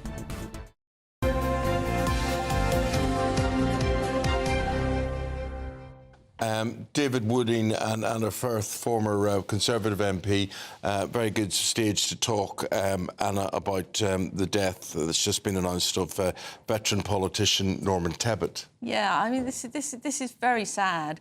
Norman Tebbit was just such a character. I remember when I was a teenager, those images of him being taken out at the Brighton Hotel in his pyjamas on that stretcher. And, of course, his wife took more of a direct hit. And Margaret Thatcher, so relied on him. She wanted him to come back into her cabinet after one of her election victories, the subsequent one. But he wouldn't, much as he would have loved to serve, because he said his duty was to look after his wife. And he had such amazing quotes. We've been looking some of them up. Not all of them are perhaps repeatable, but this one definitely is. He said about the BBC is another part of the destruction of Great Britain. The truth is that the BBC doesn't know that it's biased. It thinks that Guardian reading champagne socialists are the norm. Nothing has changed. Nothing has changed. And of course, his wife, Margaret, had such severe spinal injuries. I think she spent 2 years in hospital, the rest of her life in a wheelchair. Very, very serious injuries. Yes, and Norman Tebbit was loyal to his wife and dedicated the rest of his own life to looking after her. She died in 2020. And that, as Anna said, that abiding image of him being brought from the wreckage of the 1984 bombing of the Grand Hotel in Brighton will stick with us. The other one that will stick with us is the spitting image. You took the words out of my mouth. Yeah. Because I remember trying to think of a word to describe him when I was working on a tabloid newspaper, and we called him cabinet bother boy or cabinet boot boy, because Yes. don't forget he'd been described by one Labour politician as a semi-house trained polecat. Yes. And Spitting Image, the TV programme, took this up and dressed him up in leather jacket, gear and a collar chains and a cosh, knuckle dusters. They called him the Chingford skinhead. That's right, yes. and they loved him for it. He loved it. The thing was, it was direct talking, and there was either a market for that or not. I mean, his famous quote was telling people to get on their bikes and look for work. Absolutely, and that was taken out of context, because what he wasn't just saying, you've got to get on your bike. He was referring to his father, who'd been unemployed, but rather than sit at home and wait for things to come to him, had gone out on his bike looking for work until he eventually found it. And that's what he was saying, get out there, keep looking, and eventually you'll find work. A little bit of background of him as well is quite fascinating. He was an RAF pilot, and then he was the old BOAC, British Overseas Aircraft Corporation. He was a navigator and a pilot for them. He did all that. Wow. Listen, I just want to get some more from our political editor on this when we say good morning to Christopher Hope. I mean, he was a political giant, though, Christopher, wasn't he? Eamonn and Miriam, he really was. He was someone who came to symbolise, I think, Thatcherism. He was obviously on Spitting Image, notably, as this kind of a bother boy, someone trying to kind of get people back to work in the wake of the difficult period of this country in the 1970s. He was someone who was the spine, I think, of the Thatcher administration. He gave it some backbone. He was very clear on work matter. Get on your bike was that famous quote there, I think David Wooding was mentioning. He was a connection, I think, for the current group of Conservative MPs with that Thatcher, what Thatcher meant. There are barely anybody left now who worked with Margaret Thatcher in government. It's often used as a time when the Tory party felt it stood for something, and that connection has gone. But there were two parts of his life, of course. The public-facing one, but also the one where he cared for his wife, Margaret, movingly, who was paralysed by that Brighton bomb by the IRA in 1984. There were definitely two halves to Norman Tebbit. I had lunch with him a couple of times. He gave me a copy of his cookbook. He was definitely not the kind of intimidating individual we remember from the TV. He was a soft-hearted, kind man when you met him, and that's also the Norman Tebbit I remember. What did Margaret Thatcher see in him? For instance, I mean, he definitely wasn't a Cameron disciple. He would have thought that Cameron was far too soft and whatever. But what was it that Margaret Thatcher wanted from him and wanted to work with him for? She wanted believers. I'm looking at his time. He was in employment in 81 to 83, when, of course, unemployment hit 3 million, and many of us vividly remember that. And then he was at DTI, and then the party chairman. He was this kind of conscience of the Tory government, someone who Margaret Thatcher could rely on completely. And I think perhaps in the final term of Thatcher's time there, he became almost a bit too... seemed to be too close to the kind of aggressive wing of the Tory right, and had to be moved into the chairman role, talking to the base. But no question, he was the beating heart of Thatcherism, and his miss will be dearly felt, I think, by the modern-day Tory party. And he came from quite an ordinary background, like Thatcher herself, working-class background, went to grammar school. He was not the typical Tory, as people might imagine. No, exactly not. And he's someone with humble roots, but like the daughter of the Grantham grocer. I mean, exactly that. I mean, it was this kind of get on your bike, get up, do a job, Thatcherite Britain, use all the opportunities of the income tax coming down under Nigel Lawson, and get on, do it yourself. And that idea of empowerment was this idea which he bought into, and Margaret Thatcher, of course, championed. And that's what everyone remembers. But there is the other side to him. I don't want anyone to forget that. He, of course, what the IRA did to his wife, Margaret, stay with him through his life, and he was a carer through his life. Christopher, thanks very much indeed. Really appreciate that. And obviously we'll talk to you, and the station will talk to you throughout the day as to your memories and tributes for Norman Tebbit. Thank you very much indeed. And if you've got a memory or a tribute do get in touch, have your say with us. Back with Anna and David now. David, it does highlight how short political careers are these days compared to in the past. I mean, Norman Tebbit was on our screens in the front line of politics for a long, long, long time. I mean, the average MP, Anna and I being the clear examples, does not last that long so more. Or people leave politics voluntarily. Well, we are in a big period of churn. When you look back to the days post Heath and Wilson, you had years of Margaret Thatcher, followed by a few years of John Major, and then you got the Tony Blair years. So those were great, stable years, if you think about it, of one government with both given thumping majorities and the ability to change the face of Britain for the better or for the worse, whichever side you're on. But now, of course, it's been chopping and changing.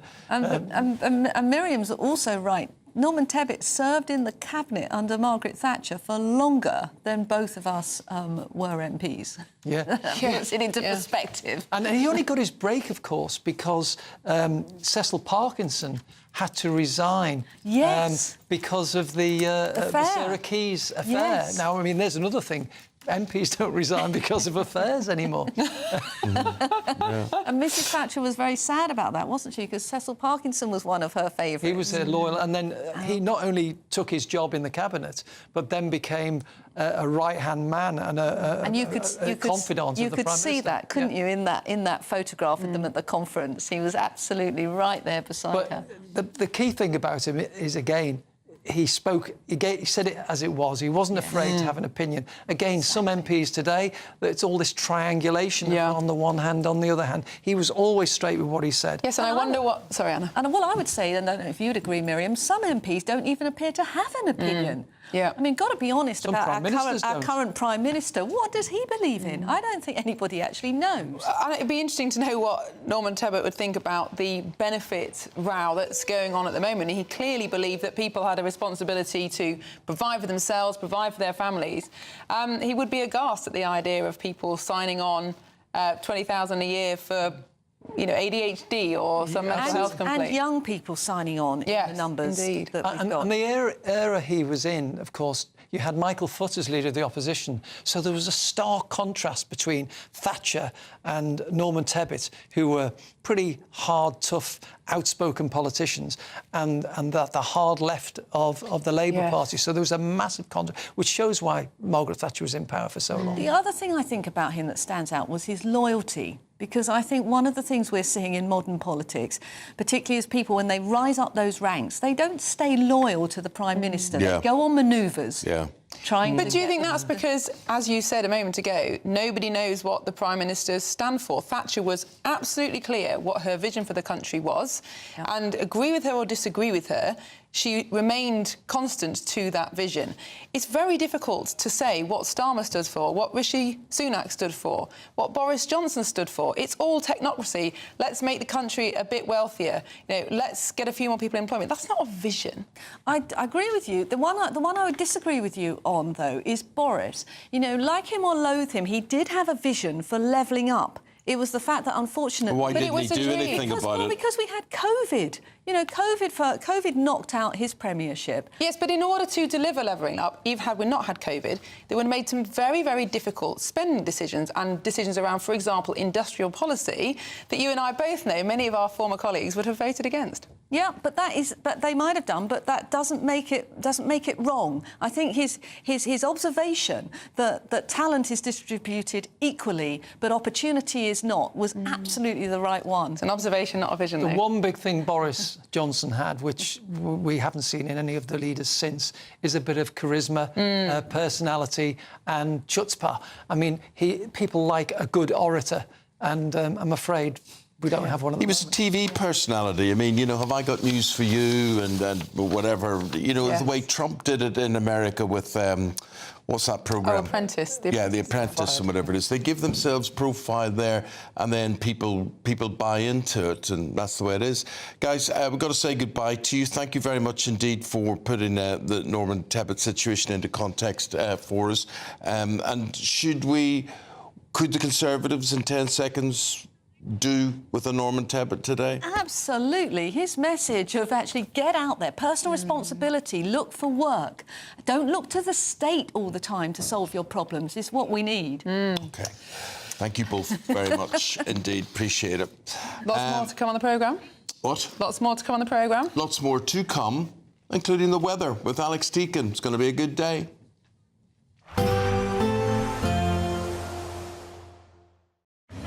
Even though we'll see a cloudy start, it'll be a bright outlook for the rest of the day. Boxed Solar, sponsors of weather on GB News. Morning. Welcome to your latest weather update from the Met Office here on GB News. A fine summer's day out there for the vast majority. Temperatures close to average, feeling a bit warmer than yesterday. It's going to get hotter as the week progresses. We've seen a few lively showers through the night, still one or two showers getting into parts of East Anglia, and it is clouding over now for Northern Ireland. Outbreaks of drizzly rain are possible in the west of Northern Ireland and the far west of Scotland by this afternoon, but most areas dry, fine. Plenty of July sunshine, lifting the temperatures to around about the average, high teens, low 20s. Feeling warmer in the southeast, 25 likely here, and certainly a bit warmer than yesterday because the breeze isn't as strong. As we go through the afternoon, as I said, this cloud will thicken up in western Scotland, a bit of drizzly rain coming into the Highlands and the Western Isles, much of the east coast and through the central belt and the south of Scotland, staying fine with some sunshine. Clouding over across Northern Ireland, some drizzly rain here and there, especially along the north coast. Most of England and Wales staying fine. A few showers this morning across East Anglia. They're long gone by this afternoon. Still a little bit of a breeze, be quite noticeable on the North Norfolk coast there, but even that should be easing. Light winds then for many overnight and fairly clear skies. A bit more cloud just pushing south over northern England into North Wales, maybe providing the odd shower here and there. And it stays a bit damp across the Highlands and the west coast of Scotland, but most areas dry. Temperatures in towns and cities holding up about 12 to 14 degrees. Wednesday's a warmer day. A bit more cloud for the likes of Northern England and Wales, certainly to begin with, and we'll see this cloudier zone spreading down to the Midlands. It might produce one or two showers here and there, but again, most places dry. The main exception will be Western Scotland, where we'll keep thicker cloud, rain and drizzle, misty, murky conditions over the hills and a bit of a breeze. But elsewhere, the wind's light, many places seeing some sunshine. Temperatures a little higher tomorrow. It's going to get hotter still through the rest of this week. Bye for now. Expect a warm front, moving from the kitchen right through to the rest of the house. Boxed Boilers, sponsors of weather on GB News.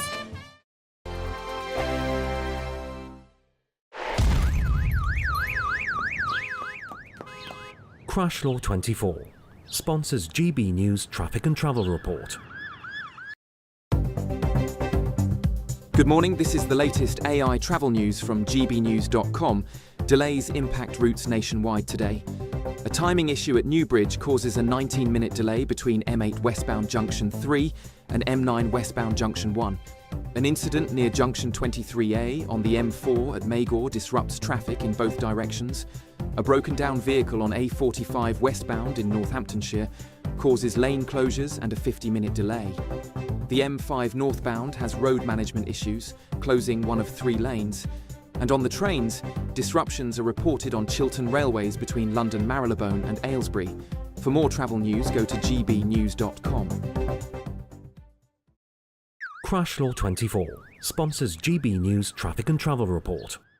We're kick-starting summer with your chance to win our biggest cash prize to date, as there's an incredible £54,321 in tax-free cash to be won. What would you spend it on? A brand new car, the holiday of a lifetime, or just sit back, relax and remove some of those day-to-day financial stresses? For another chance to win, text cash to 63225. One entry costs £2.50 plus one standard network rate message, or text bonus to 63225. 5 entries cost £5 plus one standard network rate message. Go to gbnews.com/win. Entries start at £2.50. Call 0903 686 3232. Calls cost £2.50 plus your network access charge. Or post your name and number to GB14 PO Box 8690 Derby DE1 9TT. UK only. Entrance must be 18 or over. Lines close at 4 p.m. on the 1st of August. Please check the closing time if listening or watching on demand. Good luck.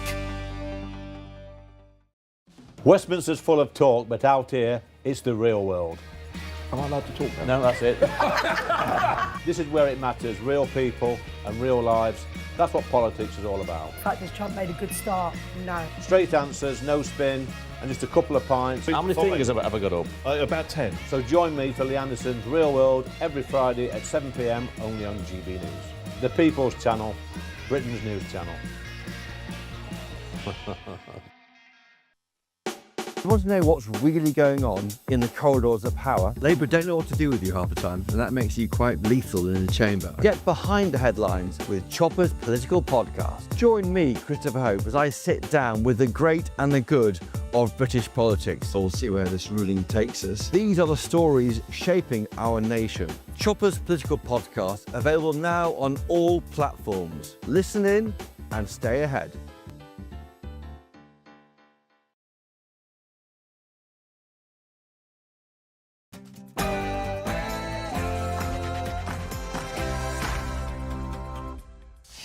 Good morning, and some breaking news coming in to us that Norman Tebbit has died aged 94. The veteran politician was one of Margaret Thatcher's most loyal supporters, and we'll be looking back on a remarkable life in public service and serving in the Thatcher cabinet in the 80s. Now, happening throughout the day, King Charles will tell Emmanuel Macron that challenges between the UK and France know no borders. Yes, speaking at the state banquet at Windsor Castle, the King will emphasise the vital partnership between our two nations, facing what he calls complex threats from multiple directions. The King remains above politics. Palace sources keen to play down the idea His Majesty will refer specifically to illegal migration, instead focusing on defence, technology and climate change. More details shortly. Present to you, Mr. President, the letter I sent to the Nobel Prize Committee. It's nominating you for the Peace Prize, which is well deserved. The Israeli Prime Minister Benjamin Netanyahu nominates Donald Trump for that Nobel Peace Prize. The pair have met in Washington. And a public inquiry into the Southport stabbings, which killed 3 children, will begin today. It will examine failures leading up to the tragedy last July. In the USA, 100 people are dead as Texas is hit with severe flooding. We're reporting on that. Dozens are still missing. Fears are growing that the number of fatalities will rise. And there have been calls for action on alcohol, as new research finds almost 2/3 of workers are drinking more due to stress or pressures related to their jobs. We've seen a few heavy showers overnight, but they're now on their way out. And for most, it's going to be a lovely summer's day. Plenty of sunshine and temperatures around about average. It is going to get hotter, though, through the rest of this week. Join me later for a full forecast. Well, on this very hot Tuesday, you're very welcome to the show, whoever you're watching, whoever you're listening. I'm Eamonn Holmes. I'm Miriam Cates, and this is GB News Breakfast.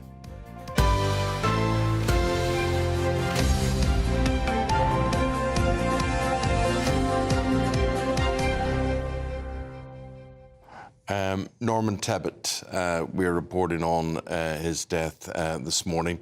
Veteran politician, 94 years of age, one of Margaret Thatcher's most loyal supporters. In a statement, his son William has said, at 11:15 on the 7th of July, Lord Tebbit died peacefully at home. He was 94. His family asked that their privacy is respected at this time, and a further statement regarding funeral arrangements will be made in due course. Well, we're now joined by former Conservative MP and Minister, John Redwood. John, thank you for joining us this morning. What are your reflections about the life of Lord Tebbit? Good morning. Well, of course, I knew Norman very well, because although I was a different, younger generation to Margaret and Norman, as her chief policy advisor in the middle phase, I worked very closely with them all. And it is a very, very sad moment. He's made very distinguished contribution to British political life. And of course, the tragedy for Norman was that his career and his life was very badly damaged by the Brighton bomb. And of course, it acutely disabled his wife and changed everything for them. And so I remember when I and a small group of MPs went to see him in his room when Margaret announced her resignation and said, we would like to propose him as the next leader because we thought he was the natural successor. he just said, I can't do this because of what's happened to us. Yeah, also sad. How would you describe him, John, as a politician? What did he stand for? What would sum him up? Well, I think what summed him up was he'd come up the hard way. He didn't have the privileged background of many of his colleagues in the cabinet, so I had some sympathy with that. But it gave him enormous insights into how most of us lead our lives and what we wanted. It gave him a wicked turn of phrase, which meant he cut through where others did not cut through. And he was often the man in the cabinet, apart from the Prime Minister, who saw the main political point and would try and persuade the others that this was what had to override. He nearly always saw the main point, and I put in briefing to the Prime Minister, and he was often the voice I could look to, who would back it all up. One of the issues that defined his political life was the battle against the trade unions and what he perceived as a kind of collectivism that was damaging the economy, damaging people's employment chances. He really laid the groundwork for a lot of the economics we have today. Yes, indeed. He was very big on trade union reform, and of course he was a trade unionist from his days in the aviation industry, so he knew it from the inside, and he wasn't anti-worker at all. He was very anti-union bosses who he felt, in too many cases in those days, manipulated their workforce and got them out on strike in a way which was damaging to them, whilst of course the union bosses were on quite high salaries guaranteed by the union, so they weren't suffering in the way the workforce did. And so, yes, Norman Tebbit was very prominent in trade union reform, where there were various legislative changes to give more power back to the members of unions and to say, you will only go on strike when you want to go on strike. We give you the right of the vote before you go on strike, very important democratic right. And Norman was very important in the small inner group that worked their way through the very damaging and worrying coal mining dispute, where his insights were pretty important. Yeah.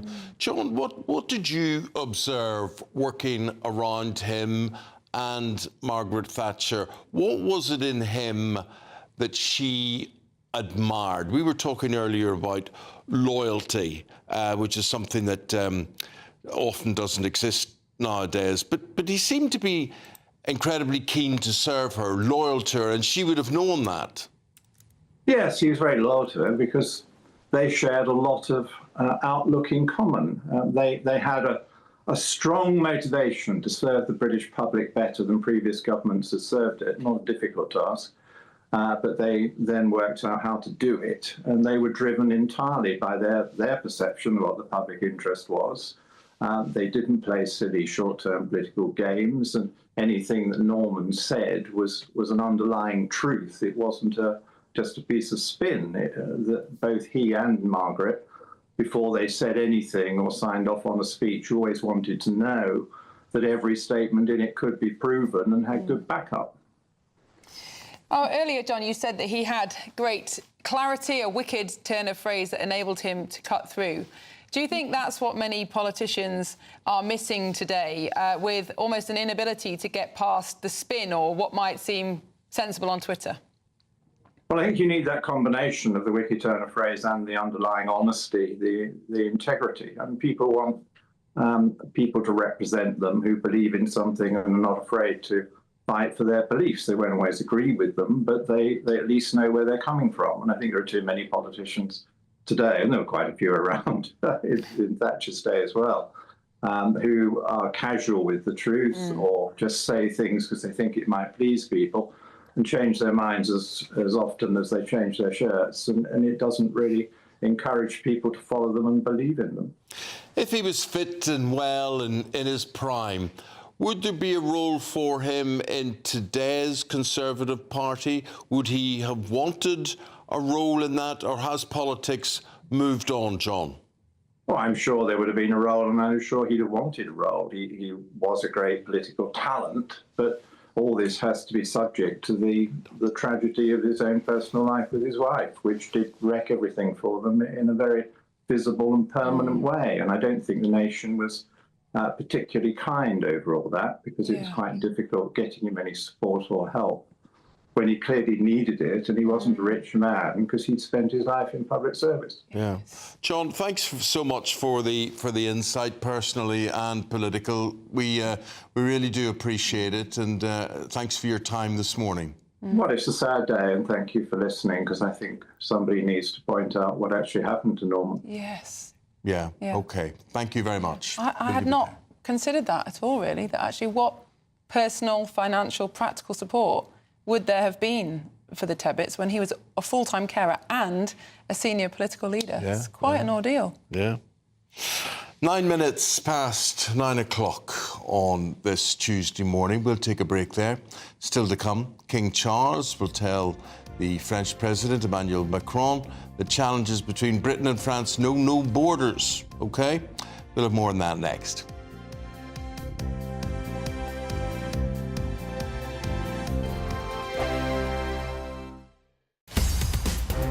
In the GB Newsroom, we bring you the news as it happens. With our team of dedicated journalists across the UK, we're ready to keep you up to date with what's happening every half an hour, every single day.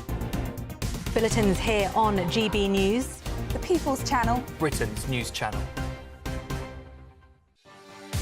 Martin Daubney, weekdays from 3 p.m.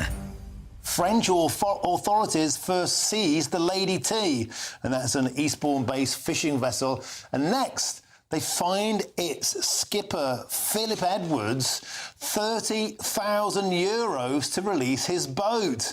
Now, the Lady T, operating legally under UK jurisdiction, was intercepted by a French patrol ship near the Somme Bay. Now, the incident has sparked massive outrage among British fishermen and is renewing calls for the government to stand firm against French overreach in national waters. Well, I'm delighted to say I'm now joining with Charlotte Edwards, who's the husband. Husband Philip is the skipper of the Lady T and is out fishing right now. Charlotte, welcome to the show. I've got to say, here at GB News, we are hugely supportive and appreciative of British fishermen and fisherwomen. Do a fantastic job. So if you're nervous about the interview, please don't be. I want to ask you how on earth this happened. I mean, there's been a lot of talk, for example, that the Lady T didn't have the correct paperwork, it was fishing illegally, and the French decided to pounce. What's the reality? The paperwork just slipped through. It was an admin error. The other two boats had the permits, and unfortunately, his didn't at the time. He wasn't in as far in as they said he was. He was about 800 metres in their water. He wasn't near the 12-mile. He was intercepted by the Pluvier. That's a French Navy ship. No, by the way, the sort of French Navy ships that just seem to give an escort to illegal dinghies coming into British waters, suddenly pouncing into action. The only boat they've managed to stop seems to be the Lady T. GB News, the People's Channel. At GB News, we love to hear from you, our loyal community. So drop us a line at gbnews.com/yoursay. There you can talk to each other and also to the presenters live on air. gbnews.com/yoursay, because GB News is your channel, Britain's news channel. Join me, Nana Akweer, for an informative, interactive news programme with a difference. It's fun. No, he didn't say that, Dave. I'm so surprised. I think there's an element of truth to that. Join me from 3 p.m. every weekend, only on GB News, Britain's news channel.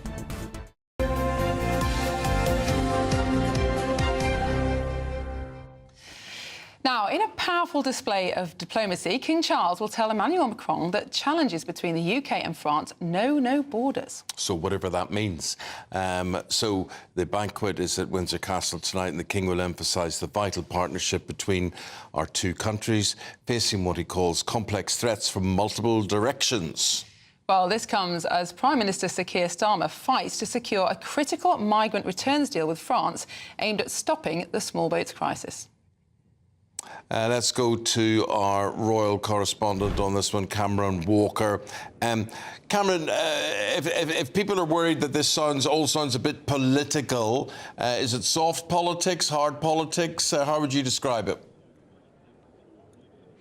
Oh, I think it's certainly soft politics, Eamonn, and of course the King remains as always above politics. And of course the speech he will be delivering tonight inside St George's Hall of Windsor Castle would have been written in close consultation with the governments. But that saying, His Majesty will be saying in his speech that he wants to highlight how these challenges know no borders. No fortress can protect us against them this time. Now, a lot of the commentary this morning has been a question as to whether or not King Charles was referring specifically there to the Channel migrant crossing. Now, royal sources are keen to play down that fact, instead suggesting that King Charles will be later on today referring to joint defence ties, technology, as well as climate change. But I think it's inevitable, clearly, at some point during this three-day state visit of President Macron of France, that the issue of Channel migrant crossings will be coming up. But I would suggest that that is going to happen between the President of France and Prime Minister Sir Keir Starmer in Downing Street. The King's role today is this so-called soft power, essentially buttering up the foreign head of state. So when it comes to those tough political negotiations in Downing Street later on this week, perhaps the President is going to be a bit more forthcoming to what the UK government wants. So as for the King today, well, actually, the President's actually going to start his day by landing at RAF Northolt, where he will be greeted alongside his wife by the Prince and Princess of Wales. We're expecting some kind of guard of honour taking place in Northolt, and then all four of them will drive here to Windsor and will pull up on Datchet Road, which is the other side of the castle. You can see pictures on your screen now of the rehearsals that took place in Windsor yesterday. For those of you watching on television, they're on the GB News website and social media pages if you want to take a look listening on radio. But there is going to be a big military procession, the pomp and pageantry for President Macron and his wife. There'll be a carriage procession as well alongside the King and Queen up through the town centre here in Windsor Castle and up the long walk to the upper ward of the castle, where the King will invite President Macron to inspect a guard of honour. The Prince and Princess of Wales will also be there on a dais alongside Bridget Macron, the President's wife as well.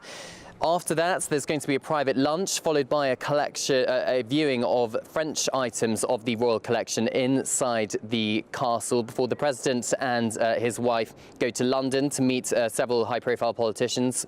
We believe they're going to be laying a wreath at the tomb of the unknown soldier inside Westminster Abbey as well. They will then return to here at Windsor Castle for the state banquet inside St George's Hall for those speeches that we've been talking about.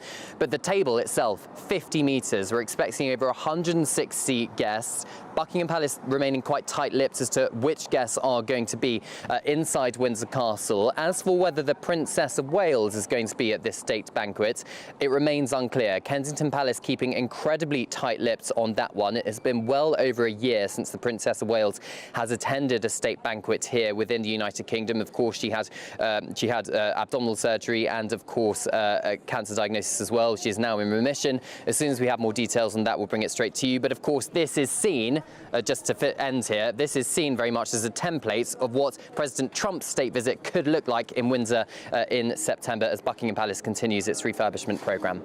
Cameron, thank you very much indeed. We continue the tributes and the reminiscence on Norman Tebbit now. Andrew joins us now. He's on from 9:30. And the thing is, Andrew, you knew the man. I did quite well. Norman Tebbit was a real political bruiser. He didn't pull his punches. He told it as it was. He was. He didn't go to. He was a RAF pilot, became a commercial pilot, never went to university. But I think he was. I think Michael Foot dubbed him the Chingford skinhead. Yeah. And he took no prisoners. He was a pivotal figure in the change of employment laws in this country, which outlawed flying pickets, made it much more difficult to go on strike.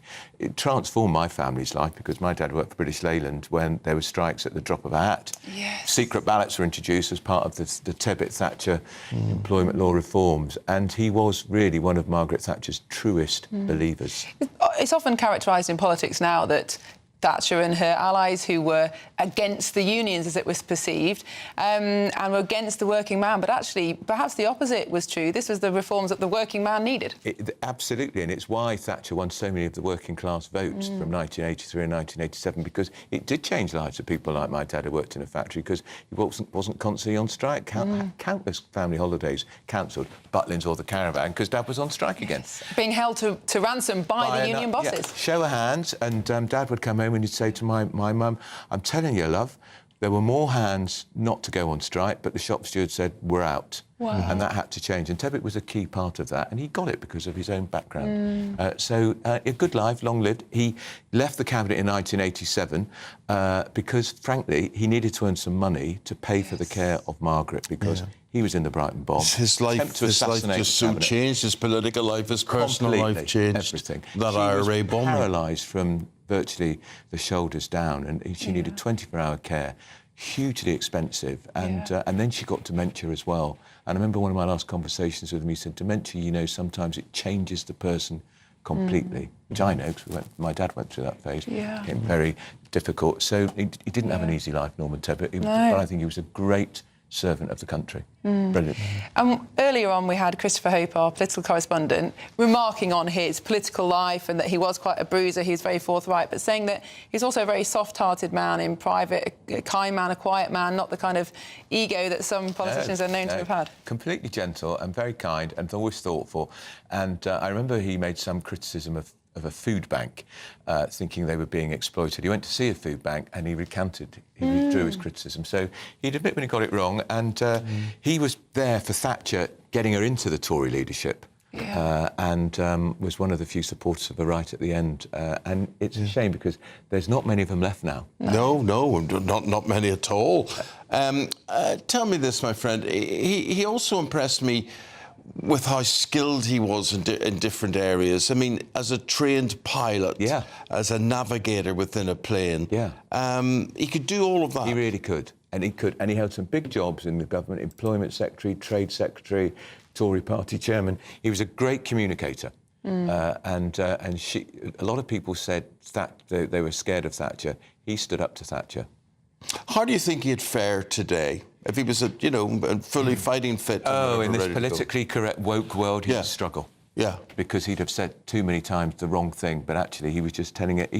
He shot from the hip, but pretty thoughtful as well. But he would struggle today. But then I think Mrs. Thatcher would have struggled today in this modern 24/7. They had an amazing relationship, didn't they? I mean, it was more than just boss and employee type thing. I mean, she trusted him. She did. She could tell he was loyal to her. Loyal, delivered, and he never ever went for the Tory leadership. He was never seen as a potential rival. Well, John Redwood told us a few minutes ago that when Thatcher stepped down, a group of the men in grey suits, as they used to call them, went to see Tebbit and asked him to stand as her successor, but for the personal reasons that you already said, he decided not to. He wouldn't do it because Margaret had become all-consuming, and I think also... Margaret, his wife, rather than the Prime Minister. I think also Norman knew his moment had been and gone, and he could also see that the Tory party after Thatcher was going to head into decline, and I think it's been in steep decline, frankly, ever since.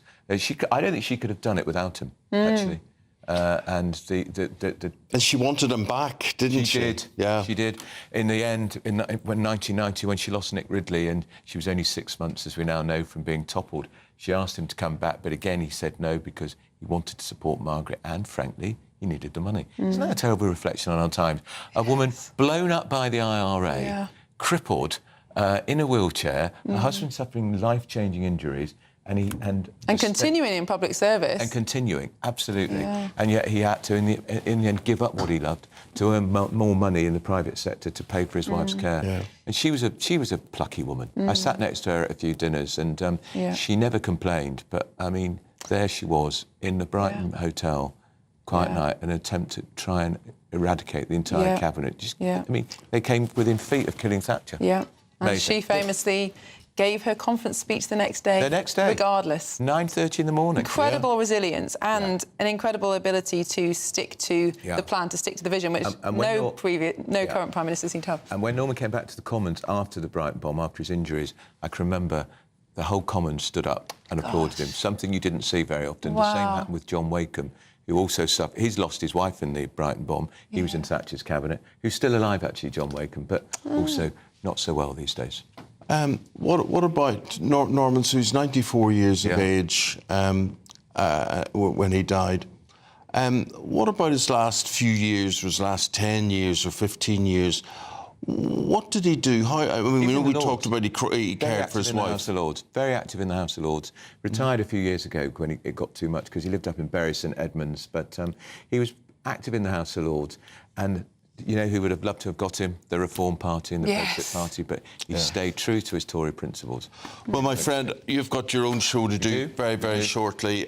We just want to say thank you to everybody who was watching and listening today. We'll be back tomorrow to do it all again, but we leave you with that very sad news today that at the age of 94, Norman Tebbit, the veteran politician, member of Margaret Thatcher's cabinet, has died. And Andrew, from here on in.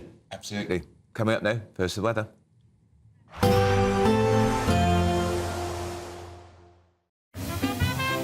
Heavy showers first thing will be followed by a warm, cosy day. Boxed boilers, sponsors of weather on GB News.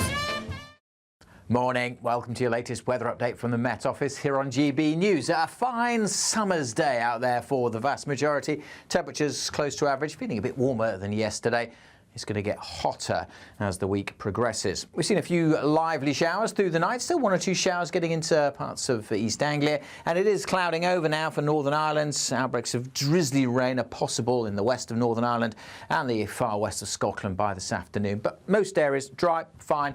Plenty of July sunshine, lifting the temperatures to around about the average, high teens, low 20s. Feeling warmer in the southeast, 25 likely here, and certainly a bit warmer than yesterday because the breeze isn't as strong. As we go through the afternoon, as I said, this cloud will thicken up in western Scotland, bit of drizzly rain coming into the Highlands and the Western Isles, much of the east coast and through the central belt and the south of Scotland, staying fine with some sunshine. Clouding over across Northern Ireland, some drizzly rain here and there, especially along the north coast. Most of England and Wales staying fine. A few showers this morning across East Anglia. They're long gone by this afternoon. Still a little bit of a breeze, be quite noticeable on the North Norfolk coast there, but even that should be easing. Light winds then for many overnight and fairly clear skies. A bit more cloud just pushing south over northern England into North Wales, maybe providing the odd shower here and there. And it stays a bit damp across the Highlands and the west coast of Scotland, but most areas dry. Temperatures in towns and cities holding up about 12 to 14 degrees. Wednesday's a warmer day. A bit more cloud for the likes of northern England and Wales, certainly to begin with, and we'll see this cloudier zone spreading down to the Midlands. It might produce one or two showers here and there, but again, most places dry. The main exception will be western Scotland, where we'll keep thicker cloud, rain and drizzle, misty, murky conditions over the hills and a bit of a breeze. But elsewhere, the wind's light, many places seeing some sunshine. Temperatures a little higher tomorrow. It's going to get hotter still through the rest of this week. Bye for now. There will be a light breeze in the morning, leading to a warm front. Boxed heat pumps, sponsors of weather on GB News.